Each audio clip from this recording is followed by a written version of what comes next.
Yay. I see it, Tony. Okay, we are live. On white.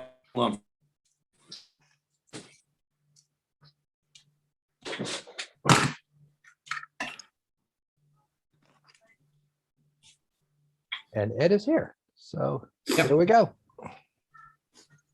In 1 second. Yeah.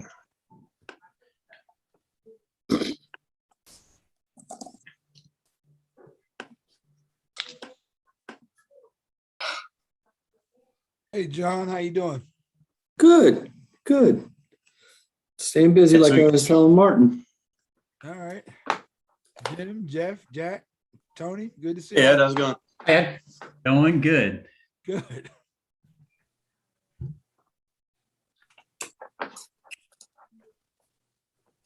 Do we have everyone? I don't see Carrie. She's not going to be here. She had a family emergency. Okay.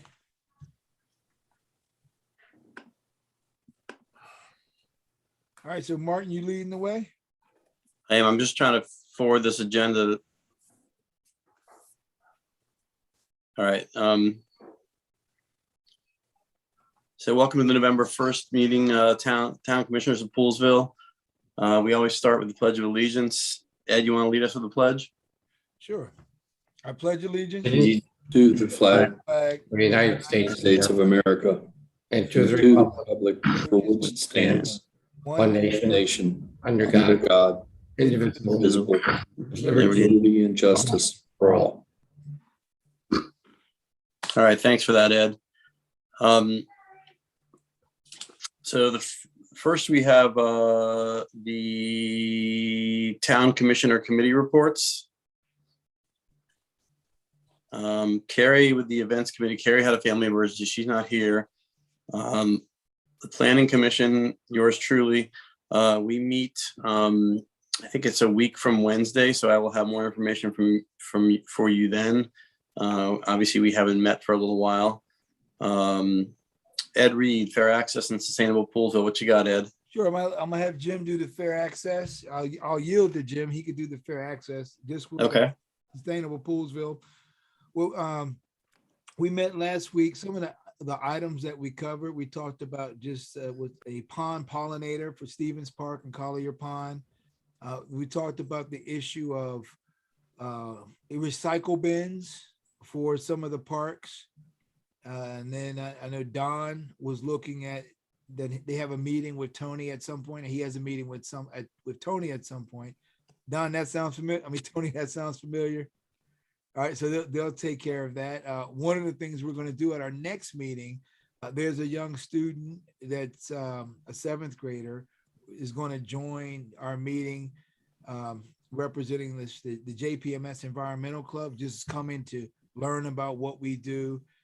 One of the things we're exploring is a return to in-person meetings. Of course, we know we have to pay close attention to whatever the regulations are going to be with COVID, but when those regulations allow us to meet in person, that's something that we're exploring. And we might have said this last week, but there's also the award, the Poolesville received, the Sustainability Award, and just want to recognize all of the members of that committee who all worked really hard to help Poolesville get that award.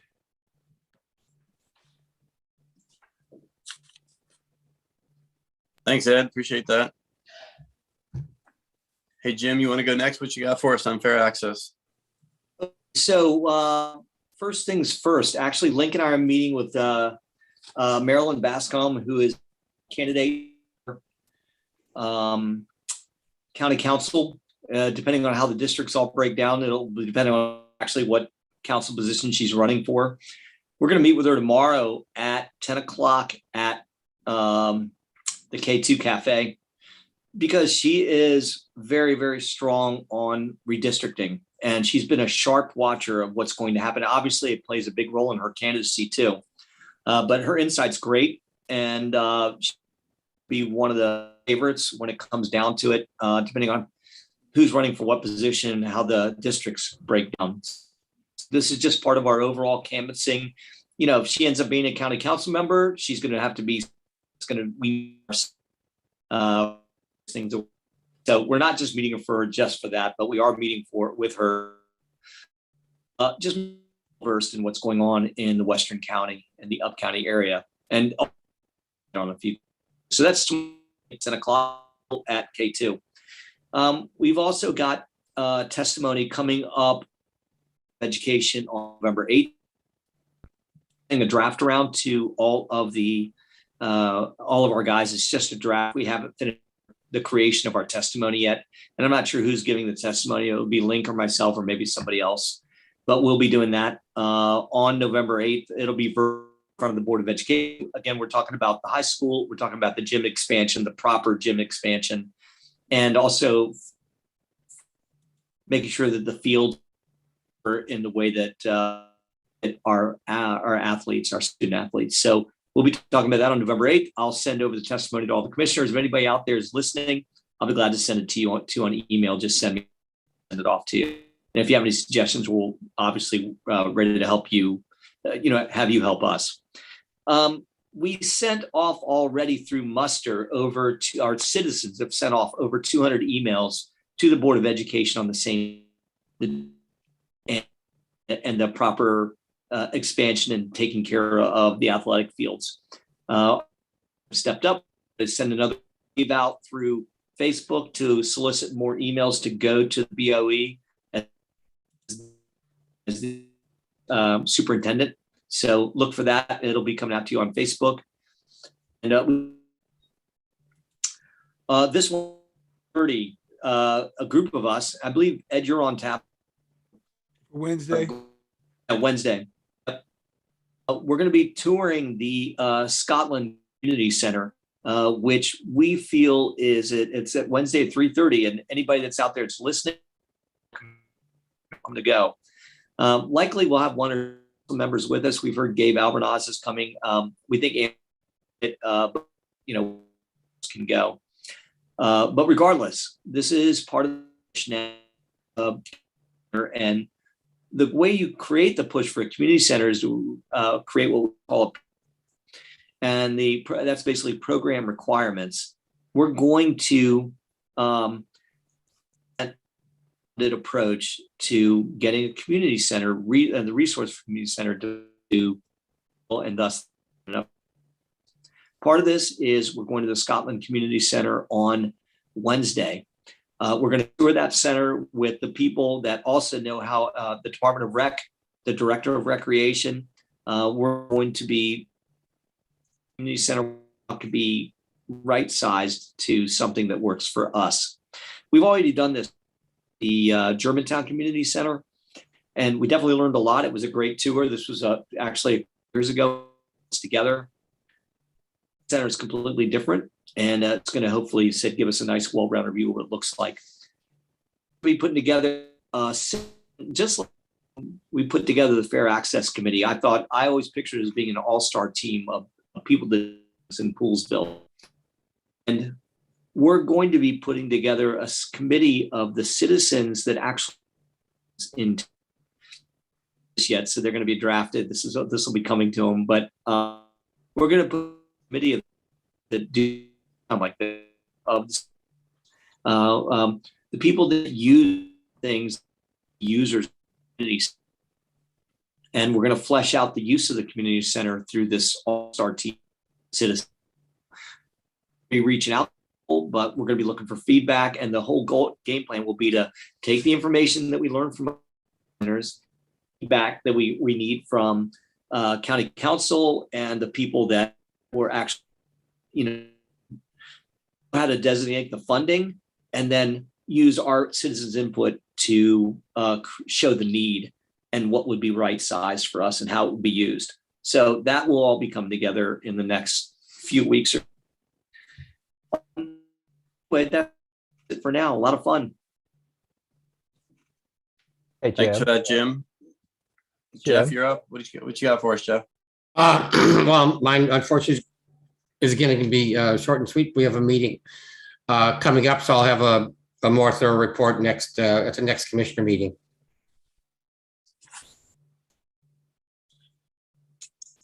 Thank you very much. Next on the agenda, we have approval of the minutes from the October 18th meeting and from the closed session meeting on the same date. Does anybody want to make a motion there? This is Jeff. I'll make a motion to approve those minutes, both of them. Thank you, Jeff. I second the motion. All right, all in favor? Aye. All opposed? All right, thank you.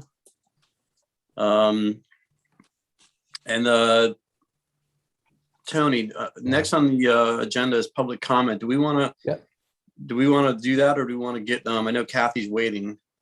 No, Kathy's okay. Okay, let's go to public comment. How many people do we have? Just one? One, Randy Davis. I'll admit him now. Okay.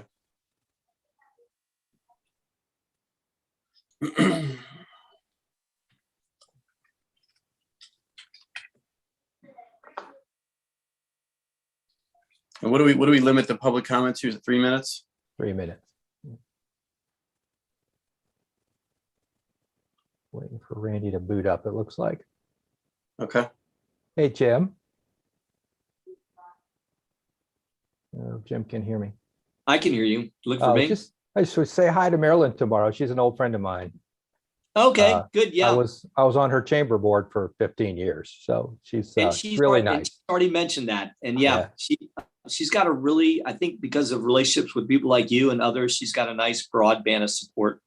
Yeah. Okay, here's Randy. Randy, you just come off mute and get your 3 minutes.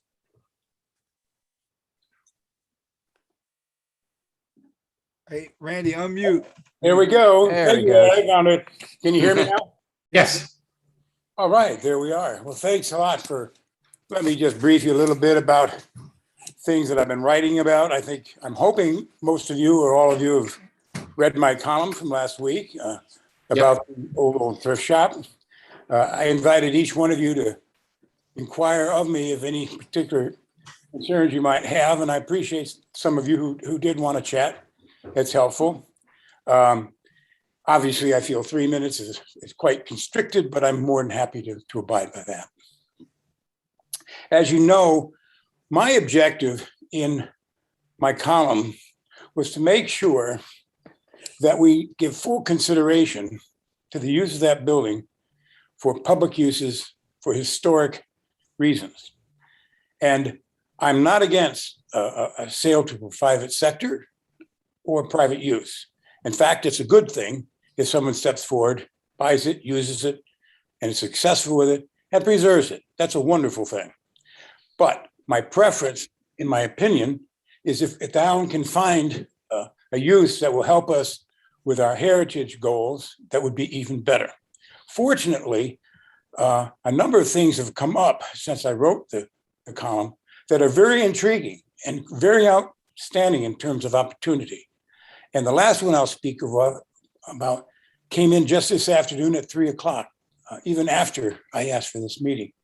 But just to give you an idea, Thomas Wheeler is the former chairman of the FCC. He's written a book on Lincoln and Lincoln's use of the telegraph. He calls it Lincoln's T-mails, not emails, Lincoln and E. He talks about how revolutionary Lincoln was in using T-mail, electronic communication, for the very first time in history, to direct his generals, to override his generals, and to run a war. And that is a very important part of American history. And fortunately, Poolesville is integral to that, because many of those telegrams that he received and that he sent came from that building, came from this town. That's our heritage.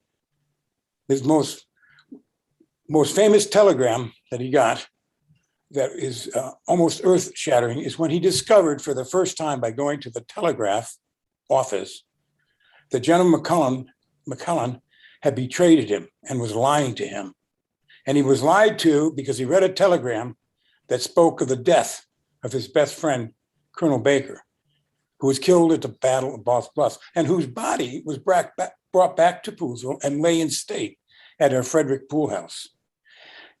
The report is given in the Telegraph office when the staff realized the president read the telegram and now knew that what the government or the military leadership was trying to hide from him was known to him because he wanted desperately to know how things were going at the Battle of Ball's Bluff.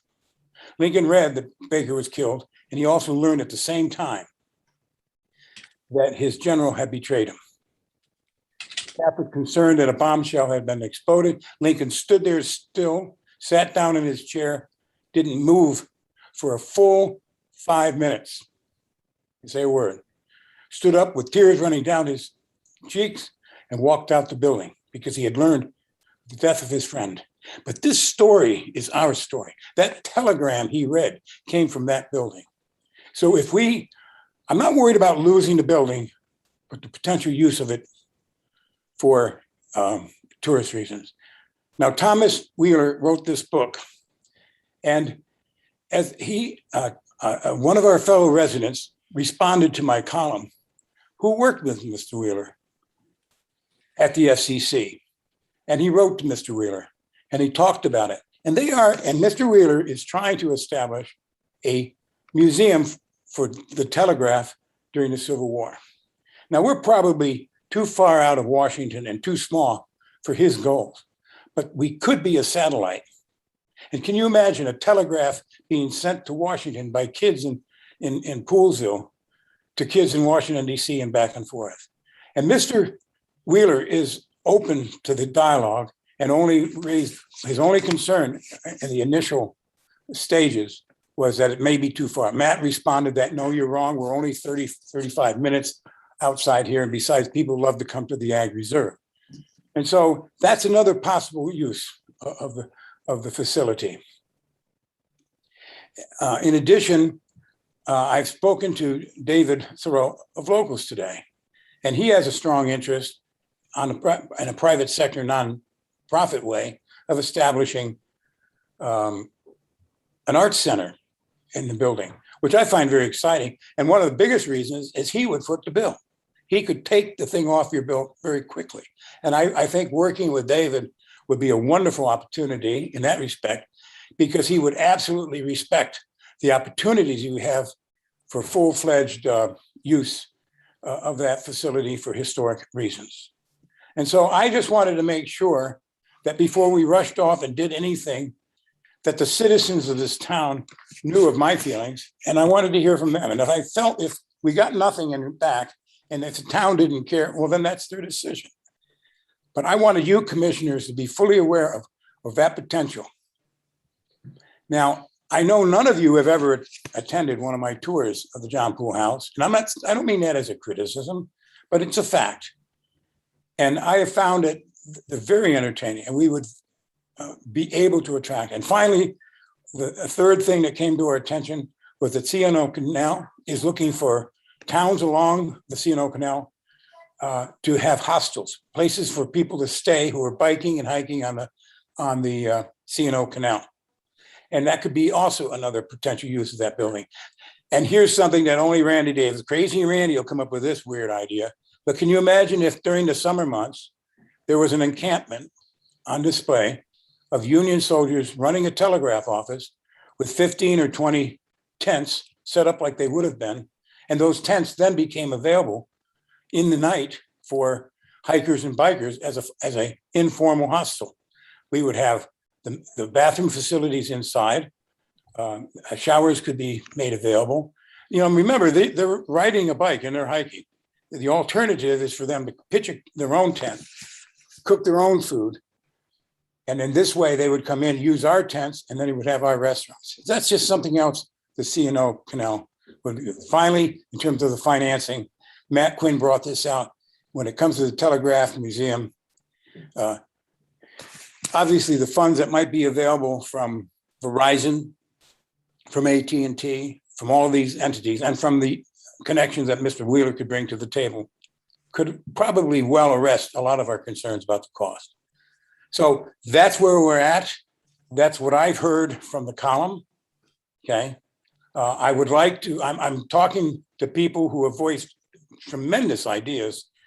Kenny Scholes is very interested. John Wool's his connection with the C&O Canal. This Matt Quinn, who worked with the FCC. I've talked to others in the American Legion because it's a military site as well. Some really top, well-connected citizens would like the opportunity to explore all the different ways we might be using business, come back to you and say, this is what we've had in our discussions. This is different ways we could use it. What do you think? And it's just an ad hoc exploratory thought process of group of citizens to look at. That's what I'm asking for you to allow us to do this evening. And that's just what I guess I'm saying is before you rush into a purchase or a decision, to give us maybe 30 to 60 days to do that exploratory process. Because I've already seen within a week some outstanding opportunities. So I'll leave it at that. That's where we are.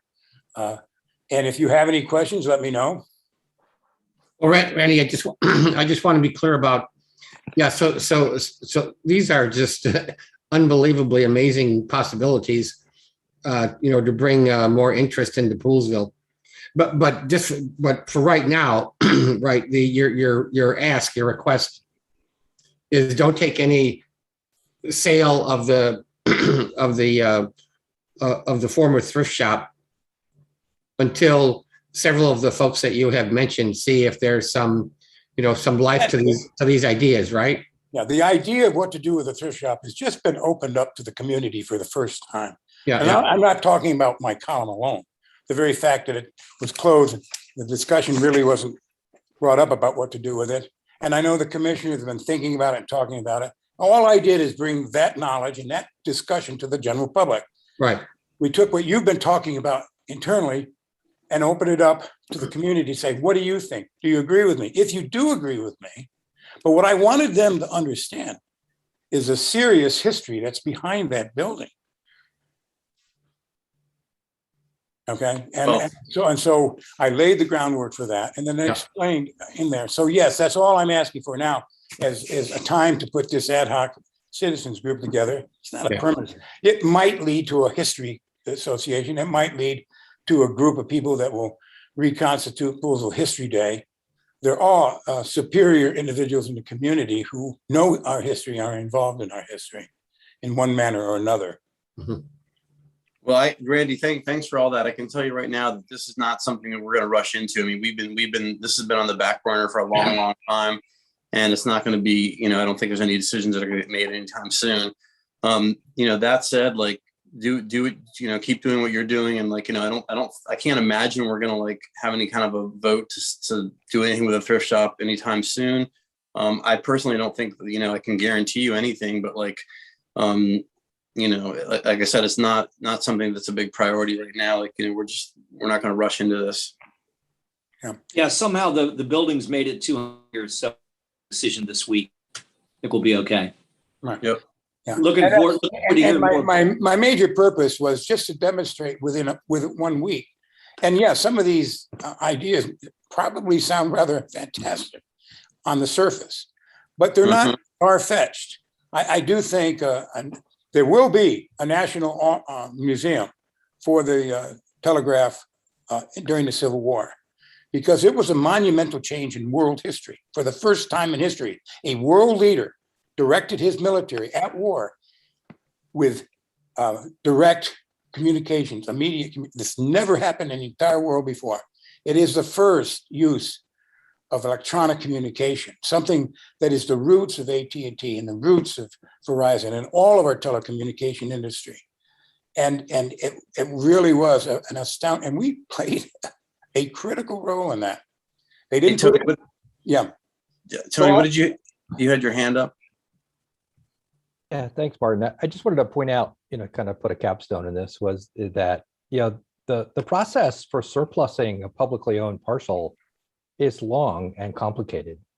If we had a bona fide offer right now, it would still be months before we could do the required advertisements, public hearings, and those types of things. So I think the Randy's issue, I think, kind of solves itself. We don't have an offer at the moment, that we can move on. So it would take a good bit of time. Okay. Yep. Okay. And I pretty much knew that, but because this has happened in the last week, I just wanted to take a few minutes of your time this evening to let you know what we hope to do and come back with. And maybe you'll find it useful, or maybe you won't. But David Thoreau's idea of of an arts center would incorporate the use of that facility such a way that we could also continue to use it as a heritage. He's very interested in that. He's very interested in it being a not-for-profit. Hey, Randy. Yes. Well, what I'm thinking is that perhaps is because it's definitely rich history. I'm interested in what you're saying. And Martin, maybe we'll, and the rest of the commissioners, perhaps we make it an agenda item where we could really dive into, listen to Randy, listen to some of the other people, look at maybe a presentation of those ideas for us to be well informed. And then we just make that an agenda item at one of our future meetings. Yeah. Well, I invite you all at any time that you want to do it individually or collectively to meet me at the John Poole House in the Bank Museum. And I'll give you the 30-minute tour that we've been giving to many outside groups over the last many years. You know, I was on the board at HMD for 9 years. I was their executive director for 5. It's a tremendous organization. I know we'll have their support, but, you know, obviously they are not in a position to deal with the financial aspects of this, but you can be sure that they are interested in preserving the building and preserving its history. So anyway, if you would like to do that, I have found that the tours were always welcome, and these tours were buses or car caravans, you know, with children, for senior citizens. Okay. These are the kind of things you're not even aware that were going on in town at the time. And I think Kenny Scholes has shown us even more potential on the kind of things that we can do to attract people to the town. And what David has done is amazing. And he said to me, and I don't want to speak for him because he will speak for himself, but he says, as soon as my project here with the locals is done, I would be ready to turn my crew over to that building to restore it and get it going, because he would like to see it as an art center as soon as possible. So that totally changes what I was writing about in terms of civic use, but not really, because it still leaves the building, because of his personal approval of history. I know that we would work out ways to use it for history reasons as well. Yeah, I've talked to David briefly as well, and I think he's probably talked to all of us at one time. Rather than it's a very intriguing idea he has, but that's for another day. So yeah. Thanks again, Randy. Thanks for coming and presenting your ideas to us and your thoughts. We appreciate it. Okay, so my understanding is you have no objections if I continue my discussions with these group of people. Oh, please. It has no official status. It has no power. All it is an advice. You're free to do whatever you want. That's fine. Yeah.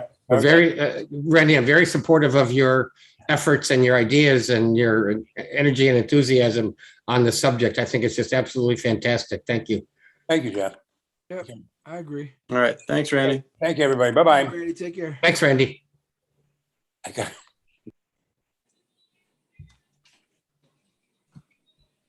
All right. So next on the agenda, we have the presentation of the water supply evaluation from Kathy Mim. Admitted her, she's booting up. Okay. Tony or Martin? Yes. I just got this today and I started reading it and I didn't get all the way through, and I have a number of places where I made yellow highlights, which indicate, you know, questions or wasn't clear about something. So, I mean, I very much want to hear a layman's explanation. I'm hoping that's what Ms. Mim is going to do. But I'd like to also maybe suggest if after we get a chance to digest this a little bit more, that we can ask her back for you know, answering questions and whatnot. Yeah, I think that's a great idea, Jeff. I think that you know, we're all just digesting this and things are going to occur to us. So I think it'd be great to have her back at a future meeting. Yeah. You know, assuming that we all have questions, and I suspect we will. Anyway. Okay, I see your name there.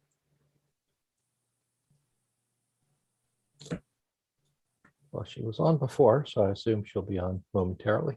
Yeah. I think Kathy is there. She's just muted. The camera's not on. Yeah, I see her box. So Kathy, if you can hear us, you can unmute and then just turn on your camera. She may be listening to you on YouTube, which would be delayed. Play there, yeah.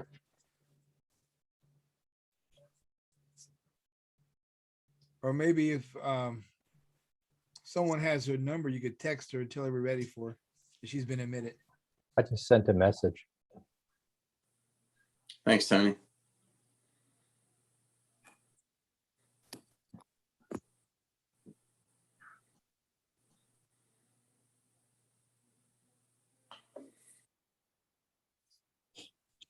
We had her on before we went to Yeah, she was interview, there. So I know she's there. Yeah, she could have stepped away and you just admitted her. She could have stepped away for a moment. Yeah, it happens.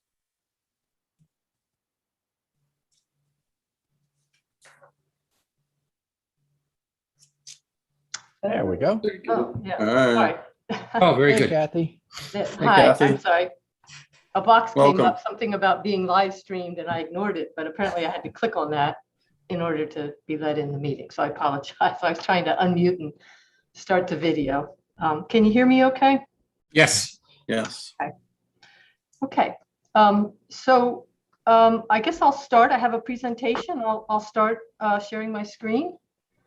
And let's start this first. No, I guess that's not going to work. Hold on. There should be a green button towards the bottom that says Yeah. share screen. No, I see it. I just have to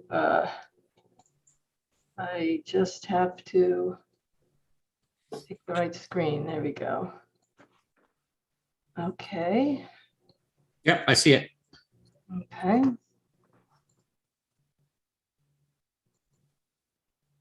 There we go. Okay, so you see my Yes. front slide for the presentation today. Okay. Mhm. Let me just see if I can get. What are the Greek symbols in the lower left corner? Well, the name of the company is SS Papadopoulos and Associates. And so those are the Greek letters for S, sigma squared, SS, Oh. and then P is pi. So it's sort of a little play on Greek lettering and the Greek owner, and Very good. also kind of use of Greek letters for formulas and whatnot. So Mhm. that's a good question. So thank you for the opportunity to meet with you tonight, at least meeting in a virtual COVID style over Zoom. I've been working as a hydrogeologist for about 30 years, and in the past have done some work for the town in assessing various water quality and water supply issues for the town wells. And I was contracted by the town earlier this year to provide an independent assessment of the town water supply. And I'm going to summarize that work and the main conclusions in this presentation. And I heard some of your chatter before I could get on live that many of you maybe have not read the report, and there is a lot in there, and I'm happy to answer any questions, but I'll try to present it in a simple layman's fashion as I can, but there just are some details that may seem daunting, but I'll be happy to answer questions, and hopefully it will be, you'll be able to follow along and get something out of the presentation. Well, I read the report, but then I didn't get far enough along. Oh. So I thought I better jump to like section 6, because section 6 seemed to be the most important, but yeah, I didn't even get through section 6. So yeah. Right. Okay. Well, like I say, there is a lot there. We did quite a bit of work in digging into the data, and there's a lot of details there that for a layman, it's like, well, it doesn't really mean anything. But if somebody were looking at to critically evaluate this work, it would be relevant to that level of review. So I understand totally that you may have been sort of wanting to skip ahead and get to the conclusions part. So the objectives of our work for the study were to do the following. That was to evaluate the current town water demand and evaluate the ability of the town wells to meet that water demand.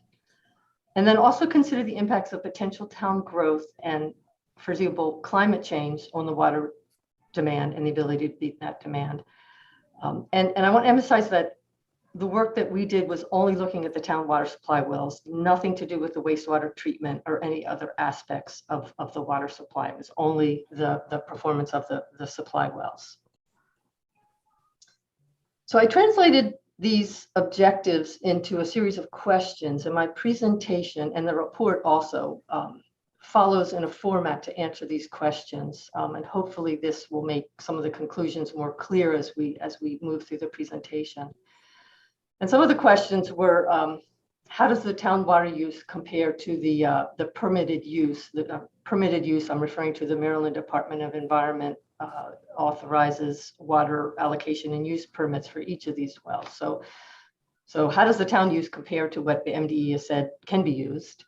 What is the projected water demand from increased population? Where is additional water available? And if you're going to pump more water, which wells can produce more water, or which well permits can produce more water? And what is the estimated water demand due to climate change? And how much water can the wells produce? And sort of the final question is, what would the water demand be if there were 6,500 residents in the town, in addition to increased temperature and drought conditions all occurring at the same time? And as you can see from these questions, we've evaluated the issue from two sides. One is the perspective of the NDE water use permits, which say how much water the state will allow the town to withdraw from the aquifer. And the other is perspective of based on the actual water use data from the town, which looks at the actual pumping rates and the well performance and the well use. So throughout the presentation, I'll be putting in both sides of what is the permitted use, the permitted allocation, and what are the wells actually producing? What is the town actually using? First, to conduct this study, we relied on daily data that are collected by the town on water use and well behavior. The town maintains very good daily records on well performance and water use, and these are collected by the Public Works Department. And we received data in electronic format from the period May 2007 through May 2021, and input those daily data into a relational database. And the daily data includes, for each well, the total gallons pumped, the duration of pumping, and the depth of water measured in the well while the well was pumping. I don't expect you to see all this, that tiny table of all those data, but that's what it looked like. This is 1 month's data for just a few wells, and we had 15 years of data for all the wells during this time period. To provide a little background on the current town water supply and the MDE permits, currently, let's see, each of these red dots represents one of the town wells. There's 13 wells in total, and they're sprinkled throughout much of the town boundary. And the town boundary is the yellow line shown on this figure. And each well is permitted as a municipal supply well from the Maryland Department of Environment. And there's currently 5 water appropriation use permits that cover the use of these 13 wells. And these permits are issued by the MDE on the basis of the well location and the watershed within the town boundary. And next I'll jump to what I mean in terms of watersheds.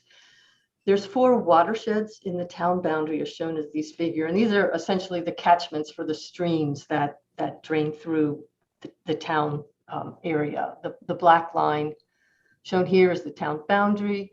And there's 4 watersheds that intersect the town boundary. There's the Broad Run watershed, Dry Seneca Creek watershed, Russell Branch watershed, and the Horse Pen Branch watershed. And the MDE has issued permits for each of these watersheds, with 2 permits issued for the Dry Seneca Creek watershed over here. And you'll hear me mention these watersheds during the talk, and these are the areas that I'm referring to. Can I ask a question? Of course. Okay. Well, I had this vision, and of course it's probably completely wrong, that underneath Poolesville, there was like a glass of water, right? A great big glass of water. And every time we put a well there, it was like putting another straw in the same glass of water. So it was just taking the same water out more quickly. Right. But this picture here with the Broad Run, Dry Seneca, Russell, and Horse Pen Branch, does that mean that there's 4 glasses of water underneath Poolesville? No, I think by the time we get to the end of the presentation, you'll see that there are not 4 glasses of water. There's essentially 1 glass of water, as you put it. But the MDE uses these watersheds to help them in their permit allocations. So it's really an aspect that's used to help them allocate the water use. In the case of Poolesville, because it's located sort of on a high area and it's surrounded by these 4 watersheds, the watersheds, it's almost a bookkeeping issue rather than a true separation of where the water is coming from. Okay. In some way, the water does pump within these watersheds, but in a lot of ways, it pumps outside of the watershed or withdraws water outside of some of these watersheds. Okay. Or outside of its individual watershed. It doesn't come from outside these 4 watersheds. So the MDE permits are based on the size of the watershed and the recharge rate to the aquifer. And when I mean recharge, it's the amount of rain and snow that makes its way through the ground to the aquifer. And the MDE uses this recharge rate and this area, essentially, of the watershed within the town boundary to determine how much water the town can use or how much water the town can withdraw. And the purposes of this so that you can't take out more water than is being recharged naturally to the aquifer, especially during drought conditions. So this is a little background on how these allocations are prepared by the MDE.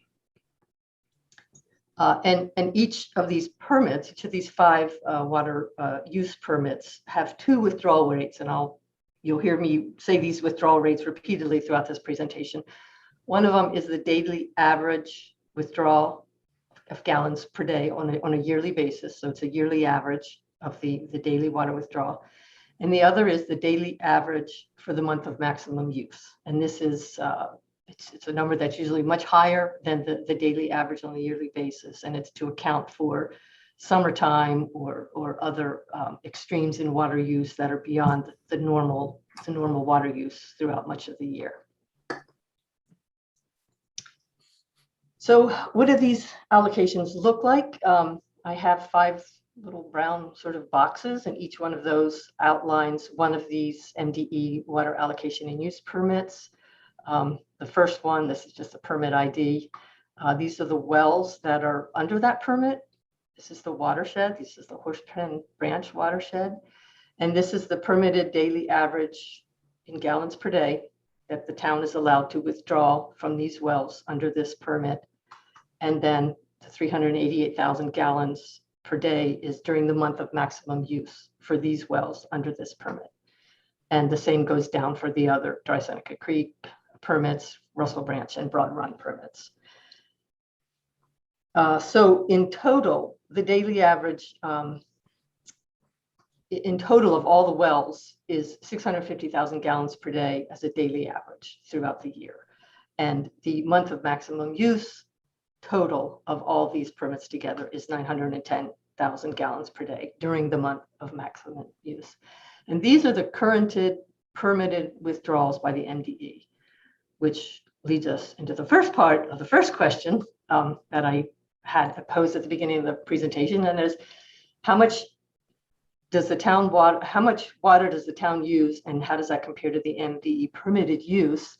Well, the MDE permitted use are this 650,000 gallons per day on a daily average, and then the month of maximum use of 910 gallons per day. Okay, the next question is, I'm sorry. So what is the actual water use that the town uses throughout this period of record? And what I have shown on this diagram is the total water demand during the last 15 years from 2007 through 2010. And this is the total water demand. I'm sorry, this is the total water demand in the daily average water demand on an annual basis. So total number of gallons pumped throughout a year divided by 365, unless it was a leap year, we get these numbers, which are somewhere between 400 and 500,000 gallons per day on average. And as you can see from this trend line that I've shown on this diagram, the water use has generally increased over time, but there's a lot of variability, and the water demand is higher in some years over others, as there are multiple factors that are driving this water demand. One thing to note is there was increased water demand during 2020 And I believe that this was likely due in some respects to COVID. A lot of people teleworking and using more water while they were home. And there were also a number of water main breaks that occurred in late 2020, which contributed a lot to the total water demand in 2020. Kathy, another quick question. Is it safe to say that the kind of the bottom line here is we're using 521,000 gallons per day and we're safely below the permit? Yes, that's exactly. Thank you. You just explained my slide for me. I can go to the next one. But that's exactly right. And I'm sorry, I neglected to say that this brown line across the top is the 650,000 gallons per day, which is the MDE permitted use on a daily basis. And as you can see, the town usage is well below that. It's about, well, what I did was I used the last 3 years to estimate the current town water demand. And that comes out to 521,000 gallons per day, which is about 80% of the permitted allocation of 650,000 gallons. I had another question on your previous page. Yes. You don't have to go backwards, but Okay. sorry. But the question was with those individual permits for the wells and whatnot. Yes. So if Poolesville wanted to have another well, would we need to go to the Maryland Department of the Environment to get an additional permit? Definitely. Yes. Oh, we would. Okay. You All right. always need to go through the MDE to get, because it's a well that's used for a municipal water supply. It is regulated through the Maryland Department of Environment. Okay. All right. So You just can't go out in your backyard and dig a well, right? Right. Now, homeowner maybe can, if you. Oh, buy a I was house, the town, you can yeah. do that, and there's a Okay. limit. If it's less than 10,000 gallons per day, yes, you can do Yeah. that. But for a municipal supply well, it has to go through a pretty rigorous regulatory process to evaluate the well, the water quality, the water well performance, and interference with other wells. There's a whole, so it's a regulatory process. So there are several hurdles that need to be. Okay. Thank you. Okay, so this is the, I'm Sorry sorry. to interrupt. It's Jim. Thank you for the presentation. Thanks for the unbelievably detailed report, and for we thought it into writing official. So again, thanks for everything you've put together there. I did have a question, and it's Jeff. Don't think that we can dig wells in besides the sanction ones because of watershed protection measures. So I didn't want to get in their mind that okay, and well, and put something together. I don't think permitted. And then part two is I'm also concerned that you're if you also done. Hey, Jim, qualify- let me interrupt you. Jim, let me interrupt you for a second. We can only hear about half of what you're saying. Is there something you can do to? Nah, that's okay. It's just bad. Leave it alone. Keep going. It's hard to understand what the points you're making. I'm sorry. No, Hey, that's Jeff. all right. I'll leave it alone. I just want to ask more questions, but I can ask Kathy offline. Just go for it. Hey, Jeff, just real quick, under the town code, you can't install a well anywhere in town limits. There you go. For a Thank you. homeowner, Okay. right? A homeowner cannot. That's correct. No, only the town can. Right. and- That's for the wellhead protection. Okay. That's correct. Which is very important for, probably more important than the amount of water is the water quality. But Yep. that's a whole nother topic. We're not going to get there today. Yep. Okay, so went too fast. So looking at the same type of presentation of the data, this is the month of maximum use from 2007 through 2020. If I use the last 3 years, average is maximum use is about 622,000 gallons per day, which permit was 910,000. So we're at about 68% of the MDE permitted use. So we're well below, the town is well below the permitted use for the month of maximum use as well. Another interesting thing that I wanted to point out here, that for the month of maximum use, it's typically considered to cover when there's a high summertime water demand. Which is usually when the demand is highest, is in the summer. But I noticed in looking at some of the town data that about half of the time, the month of maximum use was actually in the winter months due to water main breaks. So that's beyond my realm of expertise. I'm just raising that there is a significant loss of water during the winter months due to water main breaks. Okay, going on to the answer the question. How does the town water use compare to the MDE permitted rates? Average daily use is about 80%. The month of maximum use is about 68%.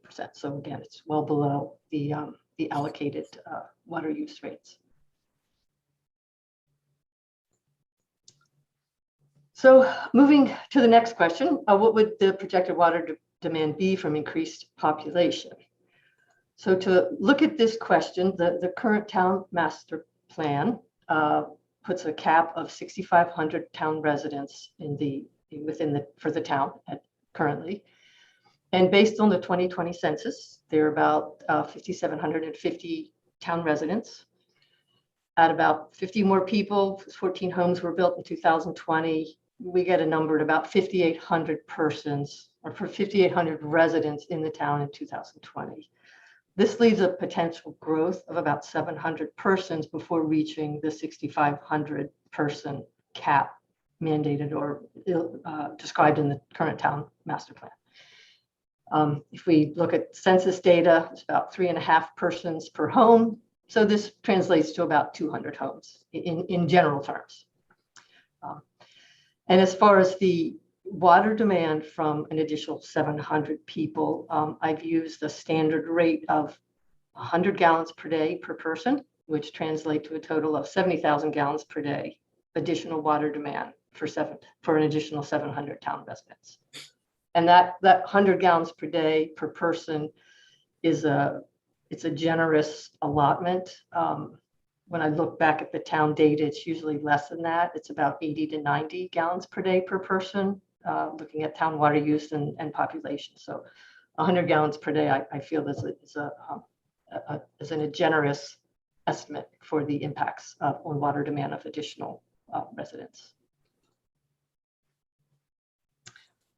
Doing a little math here, the projected water demand from increased population.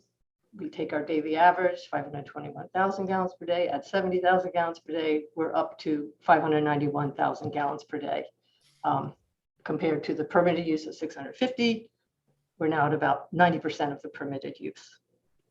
And doing the same calculation, well, not quite the same calculation. For the month of maximum use, in order to estimate the month of maximum use, I used the ratio of the daily demand versus the month of maximum use during the period of record, and use the highest ratio that occurred, and use that ratio to estimate what the month of maximum use would be if the daily demand was 591 gallons per day. And this ends up coming up to 786,000 gallons per day for the month of maximum use, which is still 86% of the permitted use.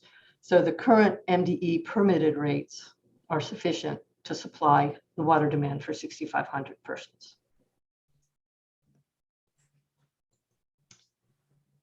So the next question is, if supplying this additional water, where can this additional water come from? What is the availability on the wells, that are producing? Where can this additional water pumpage come from? And to answer this question, we looked back through the data and summed up. This is a time series data of the little orange bars are all the combined well use in the Horsepen Branch watershed. Same thing for the Russell Branch watershed, Broad Run, et cetera, watershed. And the blue line is the MDE permitted allocation for the wells within that watershed. So as you can see, in the Horsepen Branch watershed, the Russell Branch watershed, and this Dry Seneca, it's actually well 13 only permit. There's additional water available for use, whereas the Broad Run watershed is maxed out. It's actually over pumping a little bit. And the Dry Seneca wells 3 and 5 are pretty much at their maximum permitted use. And we see the same story when we look at the month of maximum use, that there's available water for pumping in the wells in the Horsepen Branch and the Russell Branch watersheds, in addition to a little bit in well 13. Okay, going to the next question, the estimated water demand due to climate change. So the climate conditions are important because they can impact both the well yield and the water demand. In general, hot summer temperatures can increase the water demand due to outdoor water use. And folded into this is lower precipitation, both lowers the water levels in the aquifer, which reduces the well yield. And if it doesn't rain, people go out and water their lawns and outdoor gardens. So it adds additional water demand due to drought conditions. So to evaluate the climate impacts, we obtained temperature and precipitation data from Dulles Airport for the last 40 years. And this graph shows the data obtained. The upper brown line is the average daily maximum temperature since 1980. And the blue line is the precipitation since 1980. And I've also plotted these little dotted lines, which are trend lines to show if and they both show a general increase in both temperature, air temperature, and precipitation over time. And this is consistent with published studies that look at predictions for climate in the Mid-Atlantic over the long term. And the outlook is for increased rainfall and also increased temperature. So these data are consistent with that predicted trend. So as I said, let me back up. So the impacts of drought and temperature are closely tied to each other when assessing the water demand, but we tried to separate out the impacts for our analysis. And for the drought, we looked at water use in 2007 and 2008. I don't have a figure to show this, but water use in 2007 and 2008, where the air temperatures were roughly the same, but 2007 was a significant drought year, and there was about a 10% increase in water demand in 2007 to 2008. So we've estimated drought conditions expected to increase water demand by about 10%, and that estimate is consistent with percentages used by other studies and in evaluating municipal water supplies. For the air temperature, there's a general trend of increased water use with increased air temperature, but there's a lot of variability and there's multiple factors at play here. These 6 figures show daily temperature. Oh, I'm sorry, so the red line is the maximum daily air temperature. Actually, it's a 7-day running average, I think, of the darker line is this average temperature, 7-day running average of the average temperature. And the green line is the water use during, in this case, this is 2015. And we have 2015 to 2020 shown here. So during the year, you can see that in the summer months, there's generally an increase in water demand, but it's not a one-to-one correlation to the increase in temperature. And let's see what's a good example. Let's see. 2020 is a good example. You know, the hottest temperatures were in July to August, and the increased water demand was also in about the July to August timeframe. But if you look at the end of 2020, when winter hit, the water demand increased significantly, and this is the impacts of these water main breaks that I had mentioned earlier, where when you see the red and the green light essentially diverging away from each other, it indicates that something else is going on other than normal seasonal water demand. And in this case, it's water main breaks, which tend to occur in the colder winter months. So to further evaluate the impacts of air temperature on water demand, we threw all the data, or at least the data for the last 5 years, on a plot. And this shows the maximum air temperature on the x-axis and the total daily pumping on the y-axis. And there's a lot of variability and scatter in the data, but there's a general increase in water demand over about 75 to 80 degrees, where the demand generally increases. And using this regression model of these data, we estimate an increased demand of about 55,000 gallons per day when the air temperature would be, say, 100 degrees over 90 degrees. And I also wanted to point out this cluster of high water demand, which are these water main breaks. We have this cluster of high water demand during the colder winter months. Okay, so answer the fourth question. Estimated water demand due to climate change is drought conditions increased water demand by about 10% and increased temperatures. I picked 100 degrees. It increases water demand by about 55,000 gallons per day as compared to a baseline of 90 degrees. So now we've estimated how much, right? We have the information to estimate how much water the town will use. I want to step back for a second and look at how much water the wells can actually produce and how does this compare to the MDE permit allocations. And when I'm saying how much the water the wells produce, I mean how much water can the wells safely produce. And by safely, I mean without damaging the well and without dewatering the uppermost water-bearing fractures in the well. Hey, Kathy, I saw in your report this word damaging the well several times. Mm-hmm. What is meant by damaging the well? Does the pump break or I don't know? No, because I was trying to avoid, but if you ask the question, I'll dig into it a little bit here. These are all wells that are constructed in fractured bedrock. So it is in the subsurface, it's fractured bedrock. It's a siltstone, sandstone, reddish material you've probably all seen when you're digging in your garden or somebody's digging an excavation for a new home. It's a hard rock, and there's fractures and bedding planes in this hard rock, and it's those fractures that provide the water to the wells. And for each of the wells, there's a defined upper water-bearing fracture, and in using these wells, it's critical not to lower the water level such that you lower the water level below that water-bearing fracture. Essentially, you're sucking the straw too hard and you've drained the water coming into the straw or the well. So in the past, the town, this is like 25 years ago, the town did not have in place a procedure to avoid dewatering the upper bearing fracture. And some of the wells were pumped very heavily, the fractures were dewatered, and the well yield suffered. So instead of a well producing 100 gallons per minute, it was only now able to produce 50 gallons a minute. So Jeff, just to let you know, we do set the well pumps above those fractures so that we don't over extend into that fracture.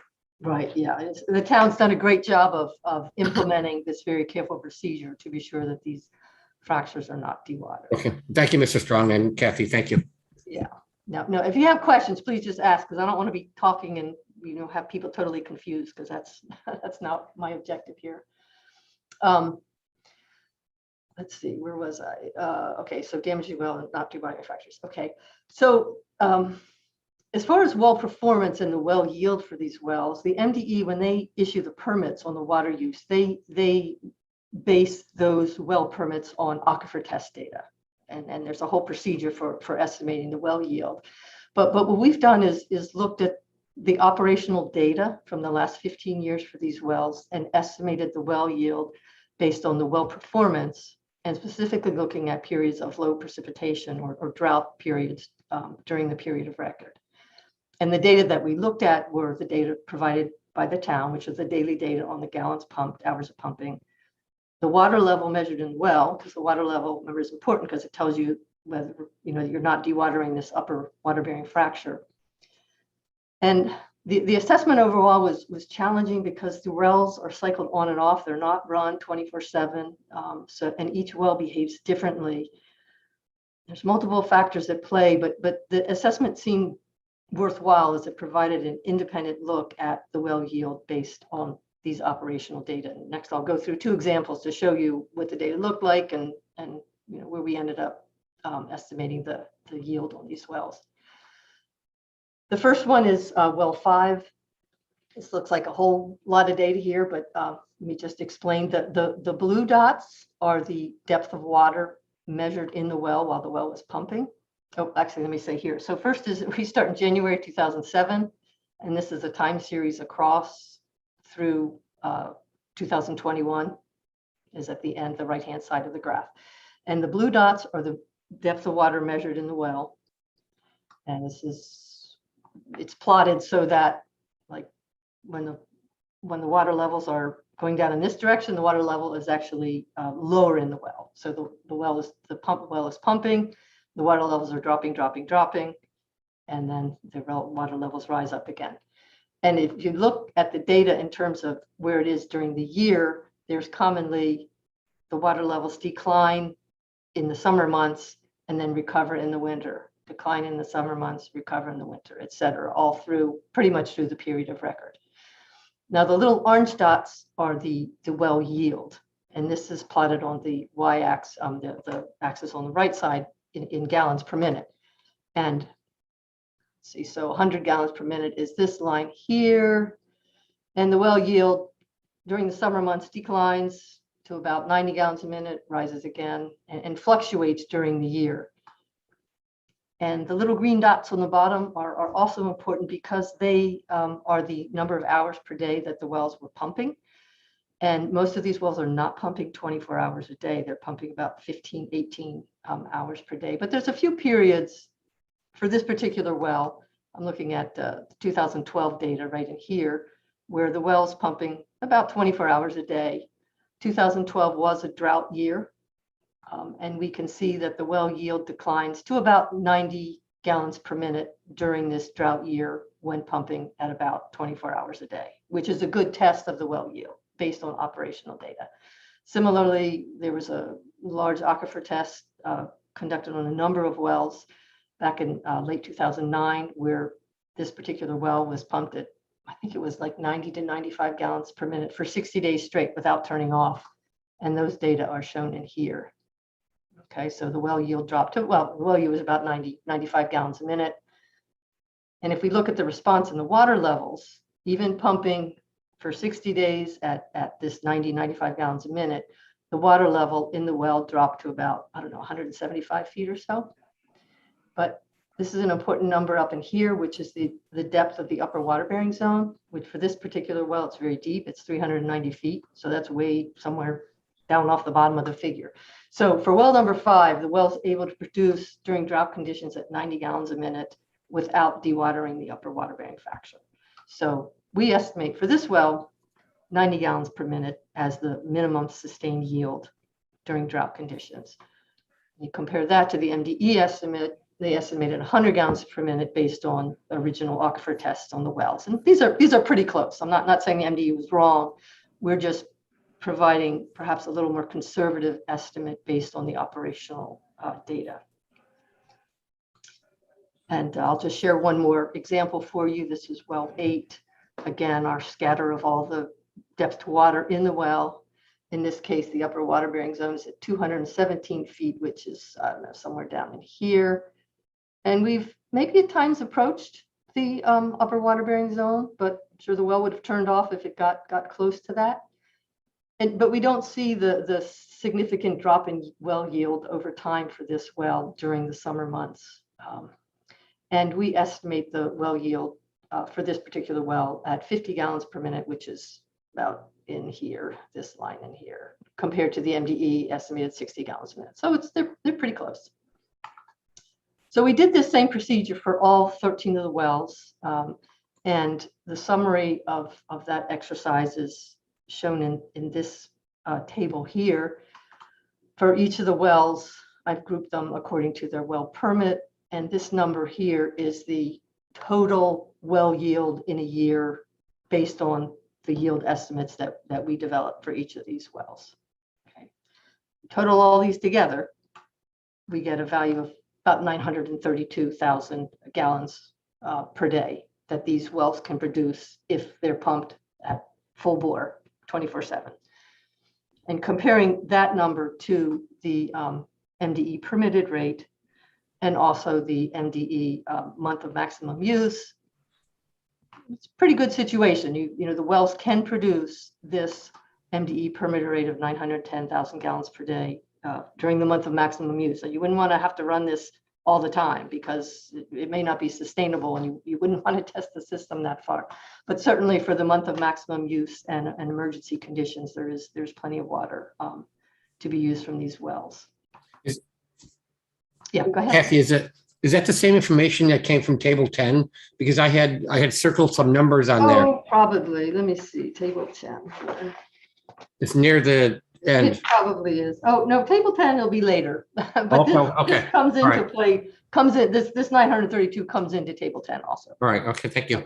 Okay. And another thing just that you can glean from this is that the sustainable well yield that we've estimated it's more than the MDE permits for each of the permit groups. Well, it's really close in this, actually, in this Dry Seneca Creek, the MDE estimate total may be a little more than what it looks like our sustained yield can be. But in general, the average sustained yield estimate is higher than the MDE permitted use. The exception being a Russell Branch, because well 10 is currently offline and has been offline for a number of years due to water quality issues. So I didn't include well 10 as in the sustained yield because it's not being used. But I think the bottom line here, this is good news because the capacity is there, even though we don't have the permit to, we don't want to pump everything dry like you said, but the capacity is there in the stress month as well as the average month. And you can, I mean, you have a permit during the month of maximum use to pump, 910,000 gallons per day, allotted between these groups, these well groups. Well, that leads to another question. What is the definition of a what's the word there? The maximum month of maximum use? Yeah. What does that mean? Oh, it's just the month. It's Is that 30 days? At the end of the year, at the end of the year, you total up your total pumpage for each month, and whichever month has the highest rate, that's your month of maximum use, and that information is submitted to the MDE as part of your permit. You have to submit these water use records to the MDE because they check to make sure that people are pumping what they're permitted and not just going pumping whatever they want. Right. Okay. Thank you. Yeah. And Jeff, just to let you know on the reporting issue, that's why the people that do this are licensed. And also it is part of the requirement for all of our wells to report this to MDE. MDE comes by and checks on us and does all kinds of things and looks at our well houses and looks at things. Okay. Thank you. Okay. And now for the sort of wrapping it all together with these scenarios that I had thrown out there, what would the water demand be if there were 6,500 people, town residents, and in combination with an increased temperature and drought condition? And can the well supply that level of demand? So I've tried to summarize this in this table, which I believe, Jeff, is table 10 that you had asked about. Yeah. So I have the daily demand and the month of maximum use demand. Okay, here's our current demand. Here's the demand with the population increase of 700 people to the cap of 6,500 residents. And and then this is the demand, the average, this is the demand if population is 6,500 and there's drought. Okay. This is the demand if there's population 6,500, drought, and 30 days where the temperature is up to 100 degrees. And this column shows the MDE permitted rate, current permitted rate, and this column shows our estimated well yield. Yeah, so that's what I had a question on. Yes. Because column 3 is greater than column 4. It is. Now this number here is a hypothetical demand. And this is a hypothetical demand that with 30 days at 100 degrees temperature is hopefully not going to happen anytime soon. Yeah, this is the full stress condition here. Right. And the difference between 910 and 920, to be honest, is not that much. And if there was an extreme temperature event and the town pumped 920,000 gallons in a month of maximum use, I think the MDE is understanding of those situations. So I ran these calculations without any, I didn't retrofit anything back in to make anything fit. I just ran the calculations. I was trying to base everything on purely on the data. Mhm. And this is what I got. But you are correct that under this scenario, the demand is slightly Greater than greater our permit. than the permit. Mhm. But the good thing is the demand does not exceed the estimated well yield. Oh, So okay. if Oh, you did yeah. need to pump 920,000 gallons per day during Yeah, the yeah. maximum use. The wells appear to be able to support that level of pumping, Mhm. which is a lot more than is normally pumped, but Right. the system looks like it can sustain this. And I did put in the report some notes of a recommendation for increased redundancy. And by redundancy, I mean additional wells, an additional well or wells in the event that a well is inoperable due to mechanical or water quality issues, Mhm. and also for extreme drought or multi-years of drought, which don't happen often, but we never say never when talking about Mother Nature. So I would recommend some additional redundancy in the water supply to Kathy? accommodate if there are extreme drought conditions. One of the questions I have is, there's a well that sits back off of Cattail Road, Jameson Well. Yes. Is that in your calculations or is that? No, I heard some talk of that, and I think it has a number. It might be well 15, but That's I correct. did not include it. Okay, And so- I did not include it at all. I did include well 14, which is the Correct. one that's That'll be coming process of online. being. Now, well 14 has been permitted by the MD. It's just not online yet. Right. So So does that satisfy the redundancy? Is Mr. Strong is mentioning? No, No. because I have well 14 is already in these calculations. Oh, okay. Yeah. It helps with the redundancy. You'll be better off if Helps. well 14 isn't online, but it does not provide anything beyond what you see here. So Jeff, that well 15, where I was going with this is well 15 could be our redundant well, is where I was going with that. Could help. Okay, is it planned that well 15 will just kind of stay in offline mode? Or let's say, That's correct. To put the infrastructure in there, there's no real service lines out that way. So to bring it in would be a monstrous task at this point. And what aquifer was that in? There were like 3 or 4 that Kathy meant, 4 or 5. Seneca. Oh, Seneca, okay. Try Seneca Creek. Kathy, if you were going to suggest that a well be added, which aquifer would you recommend? Horse Pen? Well, I don't want to put words in your mouth. I think I'd have to go back and look at the distribution of the wells. I know there's a lot of in the Broad Run watershed, there's a lot of acreage because you don't want your wells on top of each other because putting too many straws in the same glass doesn't really increase your water demand. So spreading the wells out spatially is important. And in the Broad Run watershed, which is to the northwest portion of the town. Mm-hmm. Mr. Strong, if you were to suggest a new well to the town, would you go and ask Kathy where Absolutely. Kathy would be the one we'd be calling. Okay. Thank you. Don't call me. Okay, good. And on the redundancy, I wanted to just make one more point, and I didn't put this in the report. I forgot to write it up. I apologize for that. But the MDE does require water systems to meet the average demand, while the largest well is out of service under average climatic conditions. Now, in the case for the town, the largest well is well 6. So I'm taking our 932, which is our everybody producing at their maximum, safe rate, minus well 6, we still get 688,000 gallons per day, which is far in excess of our 521. 650.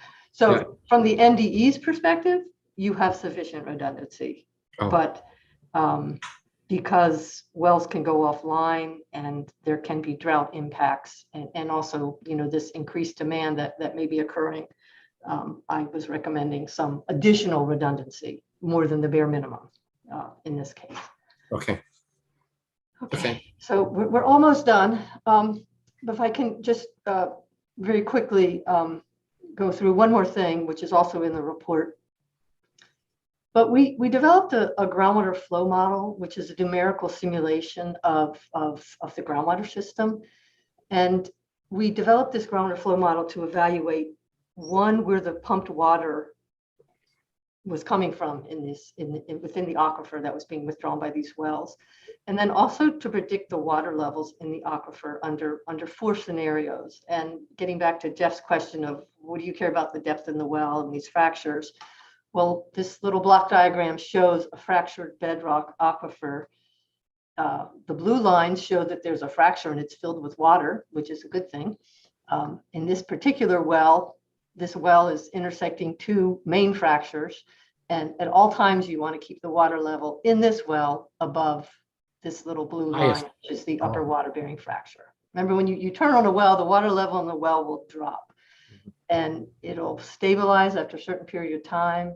And you want to find the sweet spot where the rate that you're pumping is at about the rate that the water is coming into the well. That way you'll maintain a nice stable operation of your well. So this gets at operating the wells and not dewatering these upper water bearing fractures. And the 4 scenarios that we looked at were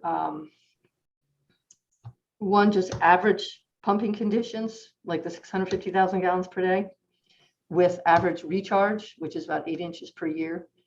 And then we looked at an extreme where we're pumping at the 932,000 gallons per day, but only 4 inches of recharge, which are pretty extreme drought conditions. So the next 2 figures, I'll show you the results of this analysis.